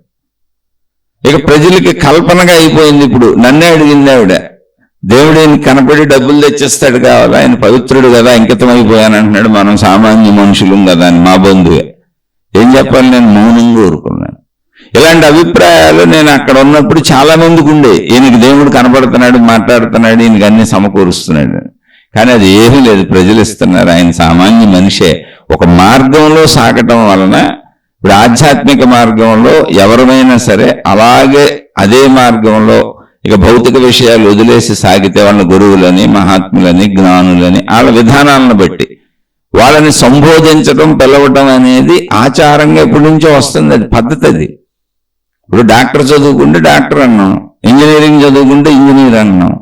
అలా ఒక క్వాలిఫికేషన్ బట్టి బ్యాంక్ ఉద్యోగనో, ఆర్టీసీ ఎంప్లాయ్ అనో, డ్రైవర్ అనో, కండక్టర్ అనో ఇలా పేర్లు ఎలా వచ్చినాయి? అవన్నీ వాళ్ళ యొక్క వృత్తులు. వాళ్ళు చదువుకొని ఆ వృత్తుల్లో ప్రవేశించారు. అలాగే దైవీ వృత్తిలోకి వచ్చిన వాళ్ళని, ఇదే వృత్తిగా పెట్టుకున్న వాళ్ళని మహాత్ములు, మహనీయులు, గురువులు, వాళ్ళ విధానాలను బట్టి జ్ఞానులు, సిద్ధులు, యోగులు రకరకాల పేరులతో పిలుస్తారు. అంతే, ఏం లేదు, అది వృత్తిగా పెట్టుకున్నారు. అక్కడ మాయలు, మహిమలు, అద్భుతాలు అందించుకుంటే మీ జీవితం ఎటో వెళ్ళిపోద్ది. అసలు మీకు సత్యమే అర్థం కాదు. అందుకని చెబుతున్నా. అలానే మతాలు అక్కర్లేదా, గురువులు అక్కర్లేదా, మార్గాలు అక్కర్లేదా, విధానాలు అక్కర్లేదా అంటే అసలు కావాలనేగా ప్రపంచం ఆమోదించి తరతరాలుగా తీసుకొస్తుంది వీటిని. ఎందుకు కావాలి అది ప్రశ్న. అసలు ఇవన్నీ ఎందుకు కావాలి? మతాలు ఎందుకు కావాలి? దేవుడు ఎందుకు కావాలి? మంచి ఎందుకు కావాలి? జ్ఞానం ఎందుకు కావాలి? గురువులు ఎందుకు చెప్పాలి? ఆ మతాల్లో ఆ గ్రంథాల్లో ఏముందో అవి మనకు ఎందుకు బోధించాలి? వాటిని మనం ఎందుకు వినాలి అంటే అక్కడే మన సోదరుడు అడిగిన ప్రశ్న, కర్మ అనుభవించే తీరాలి అన్నప్పుడు అసలు దేవుడితో పనే ఉంది? ఆ దేవుడికి సంబంధించిన కార్యక్రమాలతో పనే ఉంది? అసలు ఎందుకు ఈ గురువుల్ని అనుసరించడం, ఆరాధించడం? కర్మ అనుభవించక తప్పదు కదా అంటే కర్మ అనేది నువ్వు చేసినాక అనుభవిస్తావు. కర్మ అంటే పని చేసినాక ఫలితాన్ని అనుభవిస్తావు. అసలు పనిని ఎలా చేయాలో చెప్పడానికి వీళ్ళందరూ కావాలి. అందుకొచ్చింది ఇది. మతం అందుకు వచ్చింది, మార్గం అందుకు వచ్చింది, గురువు అందుకు వచ్చాడు, జ్ఞానం అందుకు వచ్చింది. విధానాలు, పద్ధతులు, దేవుళ్ళు, దేవతలు ఎవరికెక్కడ దేశకాల పరిస్థితులను బట్టి, భౌగోళిక పరిస్థితులను బట్టి ఏర్పడినాయి. మరి అప్పుడు అందరూ ఒకే మతంగా ఉండొచ్చు కదండి, అందరూ ఒకే విధానం చెప్పొచ్చు కదండి, అందరూ ఒక దేవుణ్ణి పూజించుకోవచ్చు కదండి అనేటువంటిది మళ్ళీ ప్రశ్న పుట్టొచ్చు. నాయన, ప్రపంచం అతి విశాలమైనది. ఎంత విశాలమైనది అంటే ఊహించడానికి వీలు కాదు. 200 దేశాలు ఉన్నాయి అక్కడ. ఒక 2-3 అటు ఇటు చెప్పానేమో, రౌండ్ ఫిగర్ వేసి నాకు తెలిసింది చెప్పాను. అంకెల్లో తప్పులు ఎత్తకపోకండి, విషయాన్ని అర్థం చేసుకోండి. 200 దేశాలు అన్నప్పుడు అన్ని విడివిడిగా ఎక్కడెక్కడ ఉన్నాయి. సముద్రాలకు అవతలు ఉన్నాయి, సముద్రాలకు అవతలు ఉన్నాయి, మధ్య మధ్యలో నదులు చీల్చేసి నదులు ప్రవహిస్తూ ఉంటాయి. నదికి అవతలు కొన్ని, నదికి అవతలు కొన్ని, అలా అన్నీ ఒక చోట. మనుషులందరూ ఒక చోట కలిసి లేరు. ఒకే ప్రదేశంలో 200 దేశాలు లేవు, అనేక చోట్ల ఉన్నాయి. అలాగే 200 దేశాలకి 200 భౌగోళిక పరిస్థితుల మార్పులు ఉన్నాయి. అంటే పూర్తి మంచు దేశాలు ఉన్నాయి, పూర్తి వర్షం దేశాలు ఉన్నాయి, పూర్తి ఎండ దేశాలు ఉన్నాయి, లేదా సమశీతోష్ణ స్థితి దేశాలు ఉన్నాయి. ఇలా రకరకాల మార్పులతో ఉన్న దేశాలు ఉన్నాయి. ఎందుకని మనుషులు కూడా కలర్ మారిపోయి ఉంటారు. పూర్తి నల్లగా ఉంటారు, పూర్తి తెల్లగా ఉంటారు, కొంచెం గోధుమ వర్ణంలో ఉంటారు, రకరకాలుగా ఉంటారు, చామనజాయిగా ఉంటారు. ఆ దేశాలను బట్టి, ఆ ప్రదేశాలను బట్టి. కాబట్టి అక్కడక్కడ ఆయా ప్రదేశాల భౌగోళిక పరిస్థితులను బట్టి అక్కడ జీవన విధానం పుట్టింది. అక్కడ దొరికే వసతులు, వనరులు, ఆ పదార్థాలను బట్టి వాళ్ళ ఆహార విధానాల పద్ధతులు ఏర్పడినాయి, బట్టలు కట్టుకోవటం ఏర్పడింది. అక్కడ వాళ్ళు భాషలు సృష్టించుకున్నారు, ఎక్కడికక్కడ అనేక భాషలు ఏర్పడినాయి. అలా మతాలు కూడా ఏర్పడినాయి. అది విభిన్నత అనేది సృష్టి అంత ఉంది. దాని వలన విభిన్నంగా అన్నీ ఏర్పడిపోయినాయి. భాషలు ఎలా ఏర్పడినాయో, కట్టుబొట్టు తీరుతెన్నులు ఎలా ఏర్పడినాయో, ఆహార విహారాదుల్లో మార్పులు ఎలా ఉన్నాయో, అలా అన్ని రకాల మతాలు కూడా పుట్టుకొచ్చినాయి, అన్ని రకాల దైవ విధానాలు కూడా పుట్టుకొచ్చినాయి. ఇందులో పెద్ద విశేషత ఏం లేదు. ఎన్ని భాషలో అలా అన్ని మతాలు, అన్ని దైవ విధానాలు, అన్ని రకాల ప్రార్థనలు, అన్ని రకాల గ్రంథాలు, అన్ని రకాల భాషల్లోనూ గ్రంథాలు కావాలిగా. అందరూ దేవుడి గురించి చెప్పుకుంటారుగా. అలా రకరకాలుగా వచ్చింది అది. కాబట్టి ఏకమతం, ఏక విధానం అనేది అసలు ప్రపంచంలో కుదరదు ఎప్పటికీ. ఎందుకంటే ఏక భాష లేదుగా ఇక్కడ. విభిన్న భాషలు ఎలా ఉన్నాయో అలా విభిన్నత ఎప్పుడు ఉంటుంది. ఇంకా అయితే ఇవన్నీ ఎందుకు అవసరమైనవి అంటే కర్మకు ముందు, కర్మఫలం అనుభవించే తీరాలి, తప్పదు కదా అన్నప్పుడు కర్మకు ముందు ఇవన్నీ. ఇప్పుడు పూజలు ఎందుకు చేయాలి, హోమాలు ఎందుకు చేయాలి, అభిషేకాలు ఎందుకు చేయాలి, ఇలాంటివి చెప్పారు. దైవీ కార్యక్రమాలు అసలు ఎందుకు చేయాలి, ఇంట్లో అయినా ఎక్కడైనా అంటే దేవుణ్ణి నమ్మటం అనేటువంటి భావాన్ని నువ్వు బలపరుచుకోవటం ద్వారా, ఆ దైవీ కథలు, ఆ దైవీ బోధలు, ఆ దైవీ కార్యక్రమాలు చేయటం ద్వారా మనసులో దైవం యొక్క గాఢతను ప్రతిరోజు పెంచుకునే పని చేస్తున్నావు. అదే ఆచార సాంప్రదాయాలు, పద్ధతులు. అంటే దైవం ఉన్నారు, ఆ దైవశక్తిని నేను నమ్మాలి, నన్ను మించిన ఒక దైవశక్తి ఉన్నది అనేటువంటి గాఢతను పెంచుకోవడానికి దైవ కార్యక్రమాలు అనేకం చేస్తూ, ఆ పెంచుకున్న గాఢతతో ఆ దైవ బోధల జ్ఞానాన్ని నేను నా జీవితంలో అన్వయించుకొని నాలో చెడును పోగొట్టుకొని ఇప్పుడు నేను కర్మ, మంచి కర్మ మాత్రమే చేస్తాను. అప్పుడు కర్మలు చేస్తాను.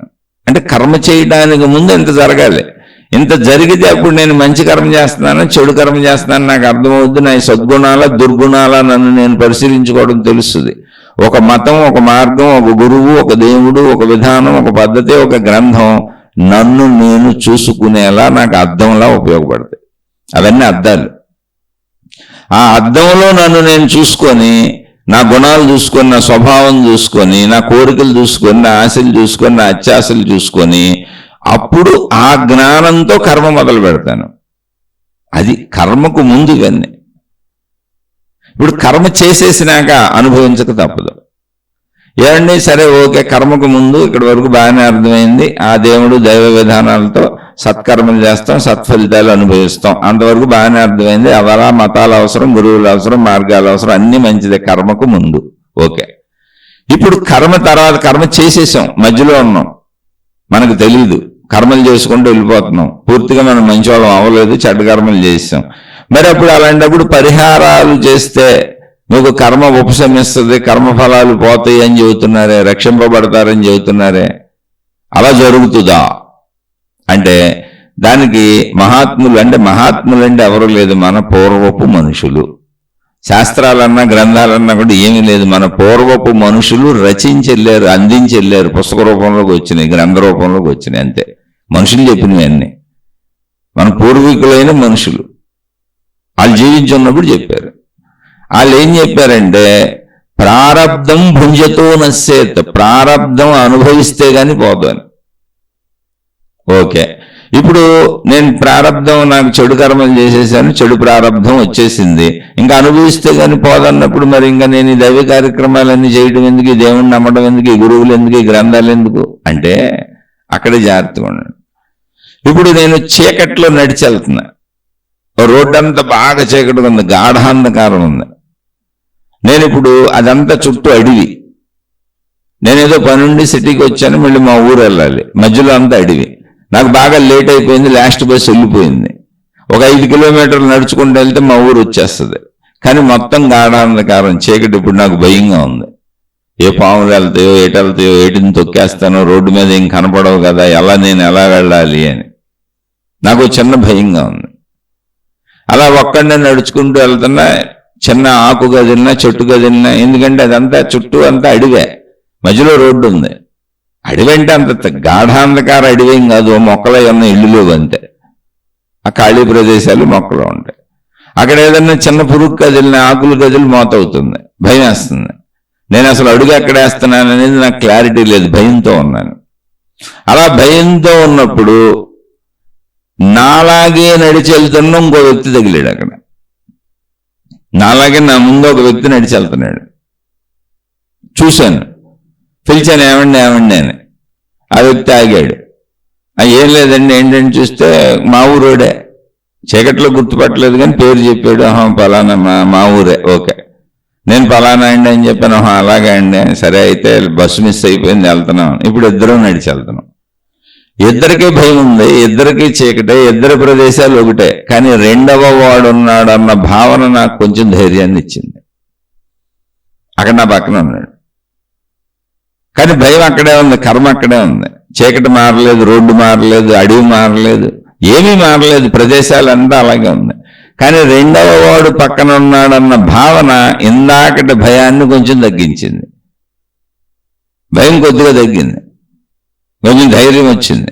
నాలాంటి మనిషి ఇంకొకళ్ళు ఈ మార్గంలో నడిచి వెళ్తున్నారు, వెళ్ళొచ్చు, ఏం పర్వాలేదు.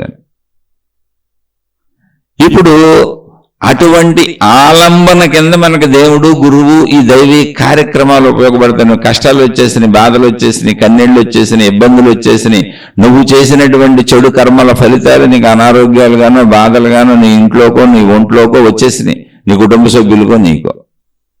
కానీ నీకు ఎప్పుడైతే ఈ దైవీ భావన, ఈ గురు భావన, ఈ దైవీ సంబంధిత కార్యాలు నీకు సహకారంగా, మనసుకు ఆలంబనగా ఒక భావం ఉంది. ఏంటి ఆ భావం? దేవుడు ఉన్నాడు, గురువు ఉన్నాడు, నేను అప్పుడేదో తెలియక చేసేసి ఏ కర్మలో మరి వచ్చి మీద పడిపోయినాయి, అయినా గుర్తుకోవడం లేదు, కర్మఫలాలు అనుభవిస్తున్నా, కానీ ఇప్పుడు నేను సత్కర్మలు చేస్తా, దైవీ కర్మలు చేస్తా, మంచి కర్మలు చేస్తా. అంటే ఈ పూజలు, హోమాలు, అభిషేకాలను ప్రత్యేకంగా అడిగారు, ఇంకేదైనా కావచ్చు, ఏ మతాల్లో ప్రార్థనలైనా కావచ్చు. వీటి వలన ఏమవుతుంది అంటే మీలో దైవము అనేటువంటి భావగాఢత పెరుగుతుంది. అంతే తప్ప పూజ చేస్తే ఏదో కర్మఫలితం మారిపోద్దని కాదు, హోమం చేస్తే కర్మఫలితం మారిపోద్దని కాదు, అభిషేకం చేస్తే కర్మఫలితం మారిపోద్దని కాదు. ఇటువంటి విధానాలు లక్షలు ఉన్నాయి దైవ మార్గాల్లో. అవి చేయటం ద్వారా భయం అనే భావాన్ని కాసేపు మర్చిపోయి, దుఃఖం అనే భావాన్ని కాసేపు మర్చిపోయి, కష్టం అనే భావాన్ని కాసేపు మర్చిపోయి, అప్పుడు నువ్వు అనుభవిస్తున్న కర్మఫల భావాన్ని కాసేపు మర్చిపోయి, ఈ దైవము, ఈ దేవుడు, ఈ దేవత అనేటువంటి ఆలంబన మనో ఆలంబన భావంలోకి నువ్వు గాఢతను పెంచుకుంటావు. ఈ క్రియల ద్వారా గాఢత పెరుగుతూ ఉంటుంది. ఓ పక్కన ఉంటుంది భయం ఉంటుంది. వాళ్ళిద్దరూ చీకట్లో నడిచెళ్తున్నారు. ఆ రోడ్డు అలాగే ఉంది, చీకటి అలాగే ఉంది, భయం అలాగే ఉంది, చప్పుళ్ళు అలాగే ఉన్నాయి. కానీ రెండవ వాళ్ళు ఉన్నారన్నది కొంచెం ధైర్యాన్ని ఇచ్చింది. పరిస్థితి మారలా, ప్రదేశం మారలా, భావ మార్పు హృదయంలో జరిగింది, భయం తగ్గింది.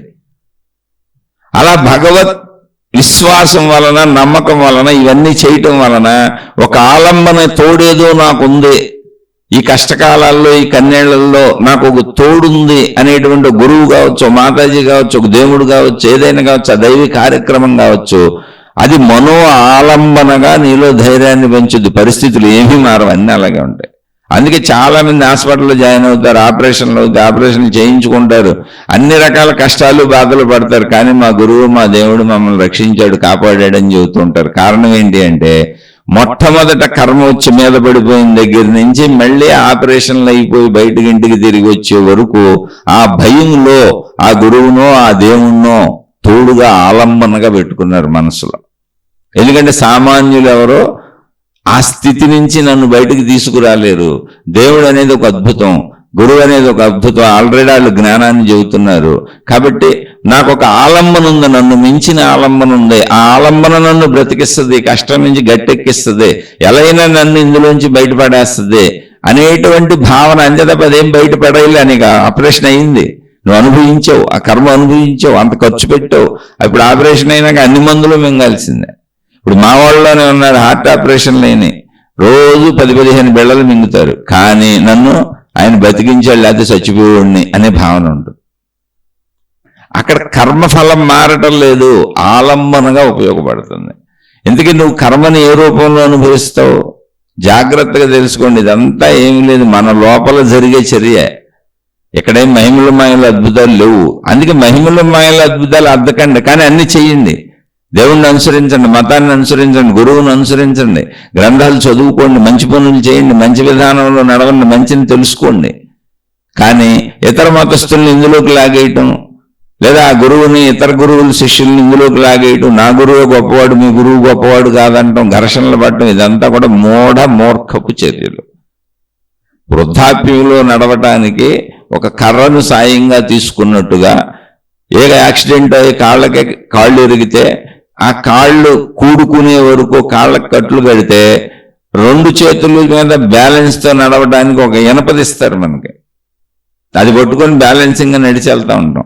అలా ఊత సాయంగా భగవంతుడిని తీసుకోండి, అలా ఆలంబనగా భగవంతుడిని తీసుకోండి, మనో ఆలంబనంగా, భావాలంబనగా భగవంతుడిని తీసుకోండి, గురువుని తీసుకోండి, మాతాజీని తీసుకోండి, గ్రంథాన్ని తీసుకోండి. తప్ప ఇతరులతో ఘర్షణ పడటానికి, ఇతరులను మోసం చేయడానికి, నాదే గొప్పదంటానికి, మీరు తప్పంటానికి తీసుకుంటే మీరు నరకంలోకి పోతారు. నరకం ఏంటి? మిమ్మల్ని మీరే దుఃఖ పెట్టుకుంటారు, మీ జీవితంలో ఏ మార్పులు రావు. కేవలం ఆలంబనగా తీసుకున్నప్పుడు కూడా పరిస్థితులు మారవు, కష్టాలు మారవు, బాధలు మారవు, కన్నీళ్లు మారవు, అన్నీ అనుభవిస్తావు. కానీ ఇప్పుడు ఆ రోడ్డు మీద వెళ్తున్న వ్యక్తికి రెండో వ్యక్తి కలవలేదు, ఒక్కడే వెళ్తున్నాడు, విపరీతమైన భయానికి లోనైపోతాడు, ఇంకా భయం పెరిగిపోతూ ఉంటుంది. ఇప్పుడు ఒక 5 కిలోమీటర్లు నడవాలి, స్టార్టింగ్లో కొద్దిలో అవసరమైతే వెనక్కి పారిపోవచ్చులే, ఏదన్నా ఇబ్బంది వస్తే అనుకుంటాడు. తీరా ఇప్పుడు సగం మధ్యలోకి వెళ్ళిపోయాడు. అయితే ముందుకెళ్ళాలి, ముందుకెళ్ళిన అంతే దూరం, వెనక్కి వెళ్ళిన ఇంత దూరం, భయంతో చచ్చిపోతాడు, వణికిపోతూ ఉంటాడు చిన్న చిన్న శబ్దాలకు కూడా. కానీ ఏం అవ్వదు అక్కడ, జస్ట్ చీకటి భయం, అనేక ఊహల భయం. ఆ భయంతోనే అట్టటట్ట ఇంటికి చేరుకుంటాడు. విపరీతమైన భయానికైతే లోనవుతాడు. ఎందుకని అక్కడ కనపడతలేదు, చుట్టూ శబ్దాలు అవుతాయి. చుట్టూ శబ్దాలు ఎందుకు అవుతాయి? ఏదో ఒకటి అడవిలో చిన్న చిన్న జంతువులు అటుపోగుతూ ఉంటాయి, ఇటుపోగుతూ ఉంటాయి, ఆ ఆకులు చప్పుడు అవుతూ ఉంటుంది, అది కామన్ కదా. చెట్లు ఊగుతూ ఉంటాయి, గాలి వస్తూ ఉంటుంది, దానికి మళ్ళీ ఆకులు రాళ్ళు పడుతూ ఉంటాయి, శబ్దాలు అవుతూ ఉంటాయి. కానీ అవే మనకి లేనిపోని భయాలు కల్పిస్తాయి, దేనికి? కనపడకపోవటం వలన. అక్కడ భావాలంబనంగా కనపడకపోయినా మనలాంటి మనిషి ఇంకొకటి పక్కన వెళ్తున్నాడు అన్నప్పుడు ధైర్యం వచ్చేసింది. ఏదో కించిత్తు భయం ఉంది, జాగ్రత్తకు సంబంధించిన భయం ఎప్పుడూ ఉంది, భయం ఉంది, జాగ్రత్త ఉంది. కానీ పక్కన ఇంకోటి నాలాంటి మనిషే వెళ్తున్నాడు అన్నప్పుడు ధైర్యం వచ్చింది. భయంతో కూడిన ధైర్యం, ధైర్యంతో కూడిన భయం ఉన్నాయి. అలాగే భగవద్ ఆలంబనగా ఈ క్రియలన్నీ చేయటం ద్వారా భగవద్ ఆలంబనగా నువ్వు ఎప్పుడైతే మనసుకు ఆలంబన పెట్టుకుంటావో ఆ మానసికమైనటువంటి ఆలంబన ద్వారా నీలో ధైర్యం పెరుగుతుంది, కర్మ అనుభవిస్తావు. చాలా మంది మా వాళ్ళే ఉన్నారు, ఎంతో మందిని హాస్పిటల్స్లో జాయిన్ చేశాను, ఎన్నోసార్లు కష్టాలు, బాధలు, కన్నీళ్లు, ఇబ్బందులు. మన చుట్టూ మనుషులే కదండి, ఆఖరికి నేను కూడా మనిషినే కదండి, నాకు కూడా కుటుంబం ఉంది కదండి, నేను కూడా ఆలోచిస్తాను కదండి. నేనేమన్నా ఆకాశం నుంచి ఊడిపడ్డానా? కాదు కదా. ఈ ఆలంబన ఏం చేస్తుందంటే ఈ సమస్య నుంచి మనం బయటకు వెళ్ళిపోతాం. నాకు నా దేవుడు తోడుగా ఉంటాడు, తెలుసో తెలియక చేసిన ఎప్పుడు కర్మల ప్రభావం మీద పడిందో నాకు తెలియదు, కానీ ఖచ్చితంగా నాకు తోడు ఉంటుంది అనే భావన ఈ దైవీ క్రియలు పెంచుతాయి. అవి ఏవైనా కావచ్చు, ఏ మతంలో ఏముంటాయి, లక్షలు ఉన్నాయి, లక్షల రకాలు తయారు చేశారు. ఆ దైవీ భావాన్ని నీలో పెంచుతాయి, నీకు తోడుందన్న భావనాత్మకత. ఇప్పుడు కర్మ ఫలాలని అంటే ఇప్పుడు మనం ఏదైనా దుఃఖాన్ని ఏ రూపంలో అనిపిస్తాం, భావరూపం. కష్టాన్ని ఏ రూపంలో అనిపిస్తాం, భావరూపం. మీరు ఏదైనా, ఏ నొప్పో బాధో ఏదైనా కానివ్వండి, ప్రతిదాన్ని మనం అనుభవించేది, అది సుఖమైన అది దుఃఖమైన ఏ రూపం, భావరూపం. హృదయంలో భావరూపం, భావరూపంలో అనిపిస్తాం. ఆ భావరూపంలో భగవంతుడు భావరూపతోడుగా భావించుకుంటావు, నీకు ప్రత్యక్షంగా కనపడ్డావు. భావరూపంలో అలా నువ్వు భావించుకోవడానికి నీ శరీరంతోని క్రియాత్మకంగా దైవీ క్రియలు చేస్తావు. అవి హోమాలు అంటావా, అభిషేకాలు అంటావా, పూజలు అంటావా, ప్రార్థనలు అంటావా, ఇతర మతాల్లో ఏముంటే ఆ పేర్లు, ఇక్కడ ఈ మతంలో ఇవిగాక ఎన్ని ఉంటే అన్ని. వీటన్నింటి ద్వారా నీకు లాభం జరగదు. వీటన్నింటి ద్వారా నీ హృదయంలో భావ ఆలంబన, నీ భావానికి నువ్వు ఆరాధించే దేవుడో దేవతో ఆలంబనగా నాకు ఉన్నారు అనేటువంటి ధైర్యాన్ని నువ్వే పెంచుకుంటావు ఈ క్రియల ద్వారా. అందుకు ఇవన్నీ. అంటే మరి కర్మఫలం అనుభవించలేదా? ప్రారబ్ధం భుంజతో నశ్యేత్, ప్రారబ్ధం అనుభవిస్తేనే తీరుతుంది అన్న మహాత్ముల మాట తప్పిందా? అస్సలు తప్పలా. నువ్వు ప్రారబ్ధాన్ని అనుభవించావు, కానీ ఎలా అనుభవించావు? అదే రోడ్డులో, అదే చీకటి రోడ్డులో 5 కిలోమీటర్లు అదే అడవి మధ్యలోంచి అదే చప్పుళ్ళు వింటూ అదే భయపడుతూ ఒక్కడవే వెళ్ళినప్పుడు ఉన్నదానికి నీతో పాటు నీలాంటి ఇంకో మనిషి అదే ప్రదేశంలో అదే పరిస్థితుల్లో వెళుతున్నప్పుడు ఉన్నదానికి కొంచెం భయంలో తేడా ఉంది, కొంచెం ధైర్యం తయారైంది.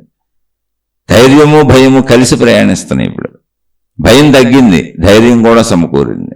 అలా దైవాలంబనో, గురాలంబనో, మాతాజీ ఆలంబనో, ఏదో ఒక ఆలంబన, దైవాలంబన నాకు ఉంది అనుకున్నప్పుడు నువ్వు అనుభవిస్తున్న కష్టాన్ని అయితే తప్పకుండా అనుభవించావు, అదేం మారలేదు. మొత్తం ఎంత అనుభవించాలో అంత అనుభవించేసావు. కానీ అనుభవించేటప్పుడు ధైర్యం వచ్చింది, భయంలోనే ధైర్యం ఉంది, ఆ బాధలోనే అనుభవిస్తున్న బాధలోనే ధైర్యం ఉంది. ఆ ధైర్యంతో కలిపి అనుభవించావు. అనుభవంగా అయితే నువ్వు చేసిన ప్రారంభం అనుభవించావు. దేవుడు ఉపయోగపడలేదా అంటే ధైర్యంగా అక్కడ దేవుడు ఉపయోగపడ్డాడు, ఆలంబనంగా ఉపయోగపడ్డాడు. పూర్తి ధైర్యంగా కర్మ ఎగిరిపోయిందంటే లేదు, కర్మను అనుభవించావు. కర్మనైతే అనుభవించావు. కర్మ అందరూ బోల్డ్ మంది హాస్పిటల్లో పడి అన్నీ అనుభవిస్తూ ఉంటారు, రోజు ఇళ్లలో అనుభవిస్తూ ఉంటారు, పిల్లలతో అనుభవిస్తారు, కుటుంబంలో అనుభవిస్తారు, భార్యాభర్తలు ఒకరినొకరితో గొడవలతో అనుభవిస్తూ ఉంటారు, తల్లిదండ్రులు పిల్లలు అనుభవిస్తూ ఉంటారు, అనారోగ్యాలు అనుభవిస్తుంటారు. ప్రపంచంలో అందరూ ఏదో ఒక మతంలో ఏదో ఒక దేవుడితో సాగుతున్నారు, కానీ ప్రపంచంలో ప్రతి మనిషి రోజు ఏదో ఒక బాధని ఏదో ఒక రూపంలో అనుభవిస్తూనే ఉంటాడు. కానీ అక్కడ దైవ ఆలంబన ఉందన్నప్పుడు ఉపశమనంతో అనుభవిస్తూ ఉంటాడు, కొంత ధైర్యంతో అనుభవిస్తూ ఉంటాడు. అది అంతే తప్ప ప్రారబ్ధం తప్పించడం కుదరదు. ప్రారబ్ధం అనుభవించే తీరుతావు. ఎందుకని కర్మ అంటూ చేసినాక అనుభవం తప్పదు. అది చెడు కర్మలో చెడు అనుభవాలు అయినప్పుడు దైవ ఆలంబన కొంత ధైర్యాన్ని ఇస్తుంది. మొత్తం కర్మేమో ఎగిరిపోదా, చెడు కర్మలను అనుభవిస్తూనే ఉంటావు, కానీ ఎలా అయినా వీటిని దాటిపోతాను అనేటువంటి ఆలంబనతో ఉంటావు. ఇది ఏది కర్మలు వచ్చేసినాక, ఫలితాలు వచ్చేసినాక ఎలా ఉపయోగపడుతుంది. ఫలితాలు రాకముందు అసలు కర్మ చెయ్యకముందే కర్మ ఎలా ఉపయోగపడుతుందో ముందే చెప్పుకున్నాం. మొత్తం దైవం, మతం, గ్రంథం, జ్ఞానం, గురువు చెప్పినటువంటి ఆధారంగా జ్ఞానాన్ని గ్రహించి నన్ను నేను చూసుకొని ఆ మత అద్దాలలో, గురు అద్దాలలో, జ్ఞానాద్దాలలో నన్ను నేను చూసుకొని అప్పుడు కర్మం చేస్తాను, మంచి కర్మం చేస్తాను. అలా కర్మకు ముందు దేవుడు, కర్మకు ముందు మతం, కర్మకు ముందు అన్ని దైవ విధానాలన్నీ. అలాగే అయిపోయిన కర్మలు అనుభవించేటప్పుడు ఆలంబనగా, భయంలో, బాధలో, దుఃఖంలో ఆలంబనగా, నాతో పాటు చీకట్లో ఇంకో మనిషి పక్కన నడిచొస్తున్నప్పుడు కలిగిన ధైర్యము వలె అలా ఉపయోగపడుతుంది. ఇక్కడ మనం కర్మ అనుభవం తప్పుతుందా తప్పదా అనేది ఒక చిన్న కథ చెప్పుకుందాం, బాగా అర్థమవుతుంది, ఇంకా బాగా మీకు విపులంగా అర్థం అవటానికి. అంటే ఈ దేవుడు ఇది ఎలా ఉపయోగపడుతుంది అనేది ఇంకా బాగా అర్థం అవడానికి ఒక కథ చెప్పుకుందాం. ఒక ఊర్లో ఒక కుటుంబం నివసిస్తున్నారు. తన కూతుర్ని ఎంతో గారాభంగా పెంచుకున్నాడు. ఆమె చాలా అందగత్తె, యుక్త వయసుకు వచ్చింది. ఆయన ఒక జమీందారు.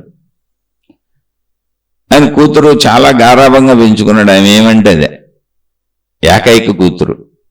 సరే, ఆ కూతుర్ని అడిగాడు, అమ్మ నీకు వివాహం చేద్దాం అనుకుంటున్నాను తల్లి, నీకు యుక్త వయసు వచ్చింది, ఊళ్ళో వాళ్ళు కూడా చాలా మంది అడుగుతున్నారు, అనేక మంది మన తోటి జమీందారులు నిన్ను పెళ్లి చేసుకుందాం అనుకుంటున్నారు, కాబట్టి నేను పలానా కుర్రోడుతో మాట్లాడాను, కుర్రవాడు చాలా మంచివాడు, పలానా వాళ్ళ అబ్బాయి, ఆ కుర్రవాడైతే నీకు ఈడు జోడు బాగుంటుంది అనుకున్నాను, నీ ఉద్దేశం ఏంటమ్మా, నీకు వివాహం చేస్తాను అని అడిగాడు.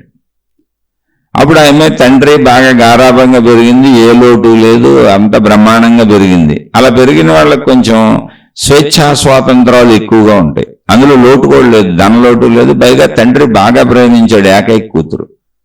అందుకని తండ్రితో స్వేచ్ఛగా చెప్పింది, నాన్న నేను అసలు మొత్తం ఈ ప్రపంచంలో అందరికంటే గొప్పవాడిని చేసుకుంటానంది. ఎవరైతే గొప్పవాడో ఈ ఏరియా మొత్తం చూడు, మనకు తెలిసిన వాళ్ళు బాగా గొప్పవాడిని చేసుకుంటానంది.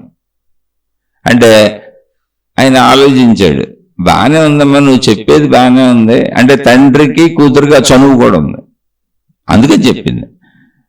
అయితే అంత గొప్పవాడు మన చేసుకుంటాడు, అప్పని చేసుకుంటాం ప్రయత్నిద్దు కానీ నువ్వు అందగత్తివే కదా, అంత గొప్పవాడు అంటే ఈ కాలంలో ఇంకా మన దేశాన్ని పరిపాలించే మహారాజు తప్ప, మన రాజ్యాన్ని పరిపాలించే మహారాజు తప్ప అంతకంటే గొప్పవాడు ఎవడో ఉండడు. ఇప్పుడు ఆ రాజు ఏముంది, శిరచ్ఛేదం అంటే అందరికీ శిరచ్ఛేదం, ఆయన ఆజ్ఞ నడుస్తుంది ఇక్కడ, రాజుల కాలం అన్నమాట. అయితే నేను రాజుని చేసుకుంటానంది. సరే ఓకే, ఈయన ఎలాగో జమీందారీ, నీకు పలుకుబడి ఉంది. ఇప్పుడు ఆ రాజుగారి యొక్క ఆస్థానానికి వెళ్ళడానికి తన బిడ్డను తీసుకొని అన్ని ఏర్పాట్లు చేసుకున్నాడు. ఆ రాజు ఆస్థానానికి వెళ్ళాడు ఈయన. అయితే విషయం చెప్పలేదు, ఆస్థానానికి వెళ్ళాడు ఈయనకున్న పలుకుబడితో. రాజుగారికి చూపించి తర్వాత తన బిడ్డను చూపించి అక్కడ మాట్లాడొచ్చు అని. వీళ్ళు వెళ్ళినప్పుడు ఆ రాజసభలోకి వెళ్ళి కూర్చున్నారు. వీళ్ళు వెళ్ళినప్పుడు ఆ రాజుగారు ఒక గురువు గారు సాధువు నడిచి వస్తుంటే సింహాసనం దిగి ఎదురెళ్ళి ఆ సాధువు గారి కాళ్ళ మీద పడిపోయాడు. ఆ సాధువు గారికి కాళ్ళ మీద పడిపోయాడు ఆయన. అరే రాజుగారు సాధువు కాళ్ళ మీద పడిపోయాడు, కాబట్టి ఈ సాధువు చాలా గొప్పవాడు, కాబట్టి సాధువుని పెళ్లి చేసుకోవాలనుకున్నా. అందుకని ఇంకా నా నాన్నతో చెప్పి వద్దొద్దు, నేను వస్తానని ఈ సాధువుని పెళ్లి చేసుకుంటానని సాధువు వెనకాల వెళ్ళింది.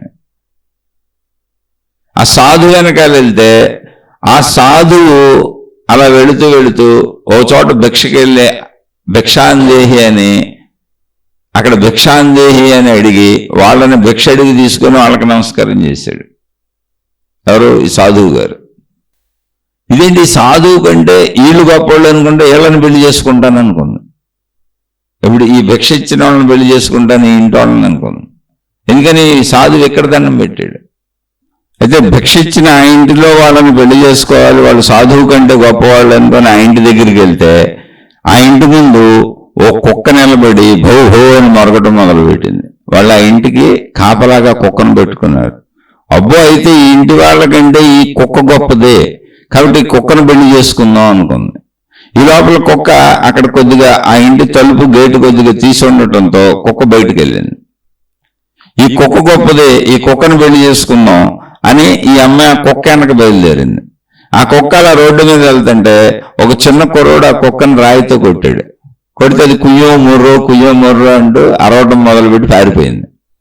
అప్పుడు అనుకుంది, ఈ కుక్క కంటే ఈ కుర్రవాడు గొప్పవాడు, ఈ కుక్కనే భయపెట్టాడు, కాబట్టి ఈ గొప్పవాడైన ఈ కుర్రవాడిని పెళ్లి చేసుకుందాం అనుకుంది చిన్నపిల్లడు. ఇంతలోంచి ఒక యువకుడు వచ్చాడు. ఒక యువకుడు వచ్చి ఆ కుర్రోడిని పట్టుకొని చెవి మెల్లి పెట్టి, ఒరే ఆ కుక్కని ఎందుకు కొట్టావురా రాయి పెట్టి, అది నిన్నేం చేసింది, అది పక్క నుంచి వెళ్తుంటే దాన్ని ఎందుకు కొట్టావని మందలించాడు. అంటే కుర్రోడు భయపడ్డాడు. మందలించి ఆ కుర్రోడు చేయి పట్టుకొని తీసుకెళ్ళిపోతుంటే ఓహో ఈ కుర్రోడు కంటే ఇప్పుడు వచ్చినటువంటి యువకుడు గొప్పవాడు, ఈ యువకుడినే పెళ్లి చేసుకుంటానన్న అని ఆ యువకుడు ఎక్కడికి వెళ్తున్నాడో చూసింది. ఆ యువకుడు వెనకెళ్ళింది. ఆ యువకుడు ఇల్లు చూసింది. ఆ ఊరి పేరు అన్ని కనుక్కుంది, వివరాలు కనుక్కుంది. తన ఇంటికి వెళ్ళిపోయింది. తన తండ్రికి చెప్పింది, నేను పలానా యువకుడిని పెళ్లి చేసుకుంటాను, నేను చూసి వచ్చాను, అందరికంటే ఆ యువకుడే గొప్పవాడు అని. ఆ నాన్న పెద్దగా నవ్వాడు. అక్కడ ఏంటి నాన్న ఎందుకు నవ్వుతున్నావు అని అడిగింది. అమ్మ నీకు నేను ఇంతకు ముందు సంబంధం చూసింది ఆ కుర్రవాడినే, ఆయనే పలానా వాళ్ళ అబ్బాయి, అప్పుడు చెప్పాను నీకు, నేను మాట్లాడాను, ఆ కుర్రవాడు ఈడు జోడు నీకు బాగుంటాడని. నువ్వు ఇప్పుడు రాజుగారి దాకా వెళ్ళి అన్ని తిరిగి వచ్చి చుట్టూ చేసి ఇప్పుడు మళ్ళీ ఆ కుర్రవాడినే చేసుకుంటానని వచ్చావు, అందుకని నవ్వు వచ్చింది. అలా ఏది లిఖించబడినదో కర్మ ఫలితమును అనుభవించక తప్పదో. రుణానుబంధు రూపేణ పశుపత్ని సతాలయాం, రుణానుబంధు రూపేణ పశుపత్ని సుతాలయాం అంటే ఏంటి? పశుపత్ని సుతాలయాం అని మా పూర్వీకులు చెప్పారు పెద్దలో. అంటే మన జీవితంలోకి వచ్చేటువంటి మన జీవిత భాగస్వాములు కానీ, మనకు పుట్టే పిల్లలు కానీ, మన కన్న తల్లిదండ్రులు కానీ, మన జీవితంలోకి వచ్చేటువంటి మనం పెంచుకునే పశువులు కానీ, పెంపుడు జంతువులు కానీ, అసలు మనతో కలిసే మనుషులు కానీ, అందరూ ఏదో ఒక రుణము అనేటువంటి అనుబంధము వలన కలుస్తారు. ఈ రుణము నేను వాళ్ళకైనా బాకీ ఉండాలి, వాళ్ళు నాకైనా బాకీ ఉండాలి. ఇలా రుణము అనేటువంటి బాకీలు మా మధ్య ఏర్పడాలి అంటే మా మధ్య కర్మ సంబంధాలు జరిగి ఉండాలి. వాళ్ళు నాకేమన్నా ఇవ్వటం అనే కర్మ చేసి ఉండాలి, నేనేమన్నా పుచ్చుకోవటం అనే కర్మ చేసి ఉండాలి. లేదా నేను వాళ్ళకేమైనా ఇవ్వటం అనే కర్మ చేసి ఉండాలి, వాళ్ళు పుచ్చుకోవటం అనే కర్మ చేసి ఉండాలి. తద్వారా బాకీలు అనే రుణములు ఏర్పడతాయి, తద్వారా అనుబంధాలు వస్తాయి. అలా మొత్తానికి జరిగేదంతా కర్మ సిద్ధాంతం ప్రకారమే కర్మఫలంగానే జరుగుతుంది. ఈ కథ ఊరుకుని కల్పించుకున్న కథ. ఈ కథని ఇంకా ఎంత పొడిగించుకుంటే ఎంతైనా చేసుకోవచ్చు. ఈ కథని మనం ఇది కల్పించిన కథే, కథలంటే కల్పనలే. దాన్ని ఇంకా ఎంత పెద్ద కథకైనా తీసుకెళ్ళొచ్చు, ఆఖరికి మళ్ళీ ఆ కుర్రోడ్నే తేవచ్చు. కానీ కర్మ అలా తిప్పి నిన్ను అక్కడికే తీసుకెళ్తుంది అనే సత్యము మారదు. ఇది మహాత్ములు గమనించి చెప్పారు. కాబట్టి కర్మఫలములు అనేవి మనల్ని కలుపుతాయి. అయిపోయిన కర్మలు మనం ఏం చేయలేము. ఇప్పుడు ఆటికి ఆలంబనగా దైవము, మతము, మార్గము, గురువు, జ్ఞానము, గ్రంథము, ఒక మాటలో మంచి ఉపయోగపడుతుంది. ఆలంబనగా వీటన్నింటి ద్వారా మంచి. ముందే కర్మకు ముందే అసలు మంచి ఉపయోగపడేది మన చేత మంచి కర్మలు చేయిస్తుంది. అంటే కర్మఫలం అనుభవించక తప్పదు కదా అంటే ముందే సత్కర్మలు చేస్తే అసలు ఎంత అప్పుడు మనకి దేవుడు అంటే దేవుడితో పనే ఉంది, గురువుతో పనే ఉంది, మతంతో పనే ఉంది. అంటే కర్మలే సత్కర్మలు చేసేలా, కర్మఫలాన్నే మంచి కర్మఫలం వచ్చేలా ముందే మార్చేవి మతములు, గురువులు, దేవుళ్ళు, దేవతలు.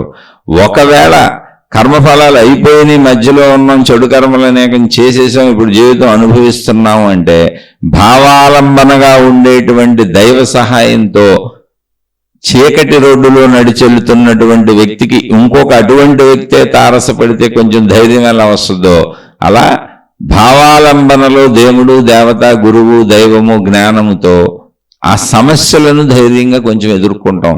కానీ అవన్నీ అనుభవించక తప్పదు. ఏదైనా కర్మఫలం అనుభవించక తప్పదు. దానికి ఆలంబనగా అంటే చెడు కర్మలైతే ఆలంబనగా ఇవన్నీ ఉపయోగపడతాయి. అసలు కర్మనే మంచి కర్మలు చేయడానికి ఇవన్నీ ఉపయోగపడతాయి. కాబట్టి ఎప్పుడూ మతం కావాలి, దేవుడు కావాలి, గురువు కావాలి, జ్ఞానం కావాలి, గ్రంథం కావాలి. వీటన్నింటి ద్వారా మనం మంచిని పొంది మంచిని ఆచరించాలి. అవి గొప్పవి కాదు, వాటి ద్వారా మనం పొందే మంచి గొప్పదే, మనం మంచిని ఆచరించటం గొప్పదే. అంతే తప్ప మనకి విలువ తగ్గించుకొని, మన ఆచరణకు విలువ తగ్గించుకొని, మనం గ్రహించే మంచికి విలువ తగ్గించుకొని వాటికి విలువ పెంచేసి వాటి వెనకబడి జరుగుతూ నేను చేయవలసింది ఏమీ లేదు, నా ఇష్టారాజ్యంగా నేను జీవించవచ్చు అనుకుంటే జీవితం సర్వనాశనం అయిపోద్ది. వాటికి విలువ ఎప్పుడుంది అంటే వాటి ద్వారా నువ్వు మంచిగా జీవించినప్పుడు, వాటిని వినియోగించుకొని నువ్వు మంచిగా జీవించినప్పుడు మాత్రమే నీకు విలువ ఉంది. మీకు అర్థం అవుతుందని ఆశిస్తున్నాను. ఒకవేళ అర్థం కాకపోతే మళ్ళీ అడగండి, తప్పకుండా మాట్లాడుకుందాం. ఏదైనా మీకు అర్థం కాని విషయాన్ని స్పష్టంగా అడిగితే విశ్లేషించుకునే ప్రయత్నం చేద్దాం. అయితే ఎవరు అడగాలి, ప్రశ్నలు ఎవరు అడగాలి, సందేహాలు ఎవరు అడగాలి అంటే ఇవన్నీ రెగ్యులర్గా వింటూ ఆచరించుకుంటూ మా జీవితంలో కొద్దిగానైనా మాలో గుణమార్పు కలుగుతున్నది, కొంచెం మంచి వైపు ప్రయాణిస్తున్నాం, ఇతరులకి హాని చేయటం కొంచెం తగ్గించుకున్నాం, చెడు భావాలు మాలో తగ్గించుకునే ప్రయత్నం చేసుకుంటున్నాం, మంచిని పెంచుకుంటున్నాం అనుకుంటున్న వాళ్ళు మాత్రమే దయించి అడగండి. కాలక్షేపం కోసం అసలు అడగబాకండి.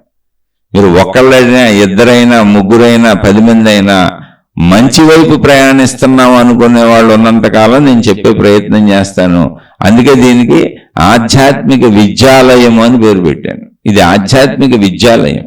ఈ విద్యాలయంలో మనం ఇంతకుముందు మనకు మహాత్ములు ఎంతో మంది అందించినటువంటి జ్ఞాన పాఠాలను, పాఠ్యాంశాలను చెప్పుకుంటున్నాం. అంతే. మనం మంచిగా జీవించాలి. ఇది ఆధ్యాత్మిక చదువు, ఆత్మజ్ఞాన చదువు.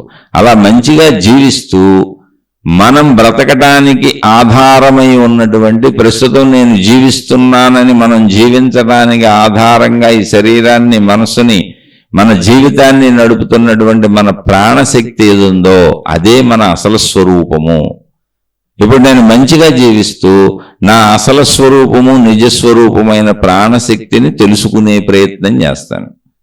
అలా ఆ మార్గం నాకు అర్థమవుతుంది, నేను అలా జీవిస్తాను అని అనుకున్న వాళ్ళు మాత్రమే సందేహాలు, ప్రశ్నలు అడగండి. మిగిలిన వాళ్ళు అడగకండి. అసలు ఇది నచ్చని వాళ్ళు, ఈ విధానమే నచ్చని వాళ్ళు చక్కగా మీకు నచ్చిన మార్గాల్లో మీరు హాయిగా సాగిపోండి. నేను అతి సామాన్య మానవుణ్ణి, నన్ను పట్టించుకోబాకండి, నన్ను క్షమించి మీ మార్గాల్లో మీరు హాయిగా సాగిపోండి. ఎందుకంటే నచ్చకపోతే, నచ్చి అర్థమవుతున్న వాళ్ళు ఏదైనా సందేహం వస్తే తప్పకుండా అడగండి. రోజు విద్యాలయానికి వెళ్ళినటువంటి పిల్లలు ఎలా అయితే పాఠాలు చదువుకుంటారో, అక్కడ ఎలా విద్య నేర్చుకుంటారో, అలా మనం వీలైతే తప్పకుండా రోజు ఇది ఒక విద్యాలయంగా, ఈ విద్యాలయంలో ఏదో ఒక మంచిని తెలుసుకునే ఒక పాఠ్యాంశాన్ని, ఒక మంచికి సంబంధించిన పాఠాన్ని తెలుసుకునే విధంగా రోజు తప్పకుండా ప్రయత్నం చేద్దాం. ప్రయత్నించి చెప్పుకుందాం. శుభమస్తు. మీకు, మీ కుటుంబ సభ్యులకు మేలు చేకూరుగాక. మరొక కొత్త శీర్షికతో కలుసుకుందాం.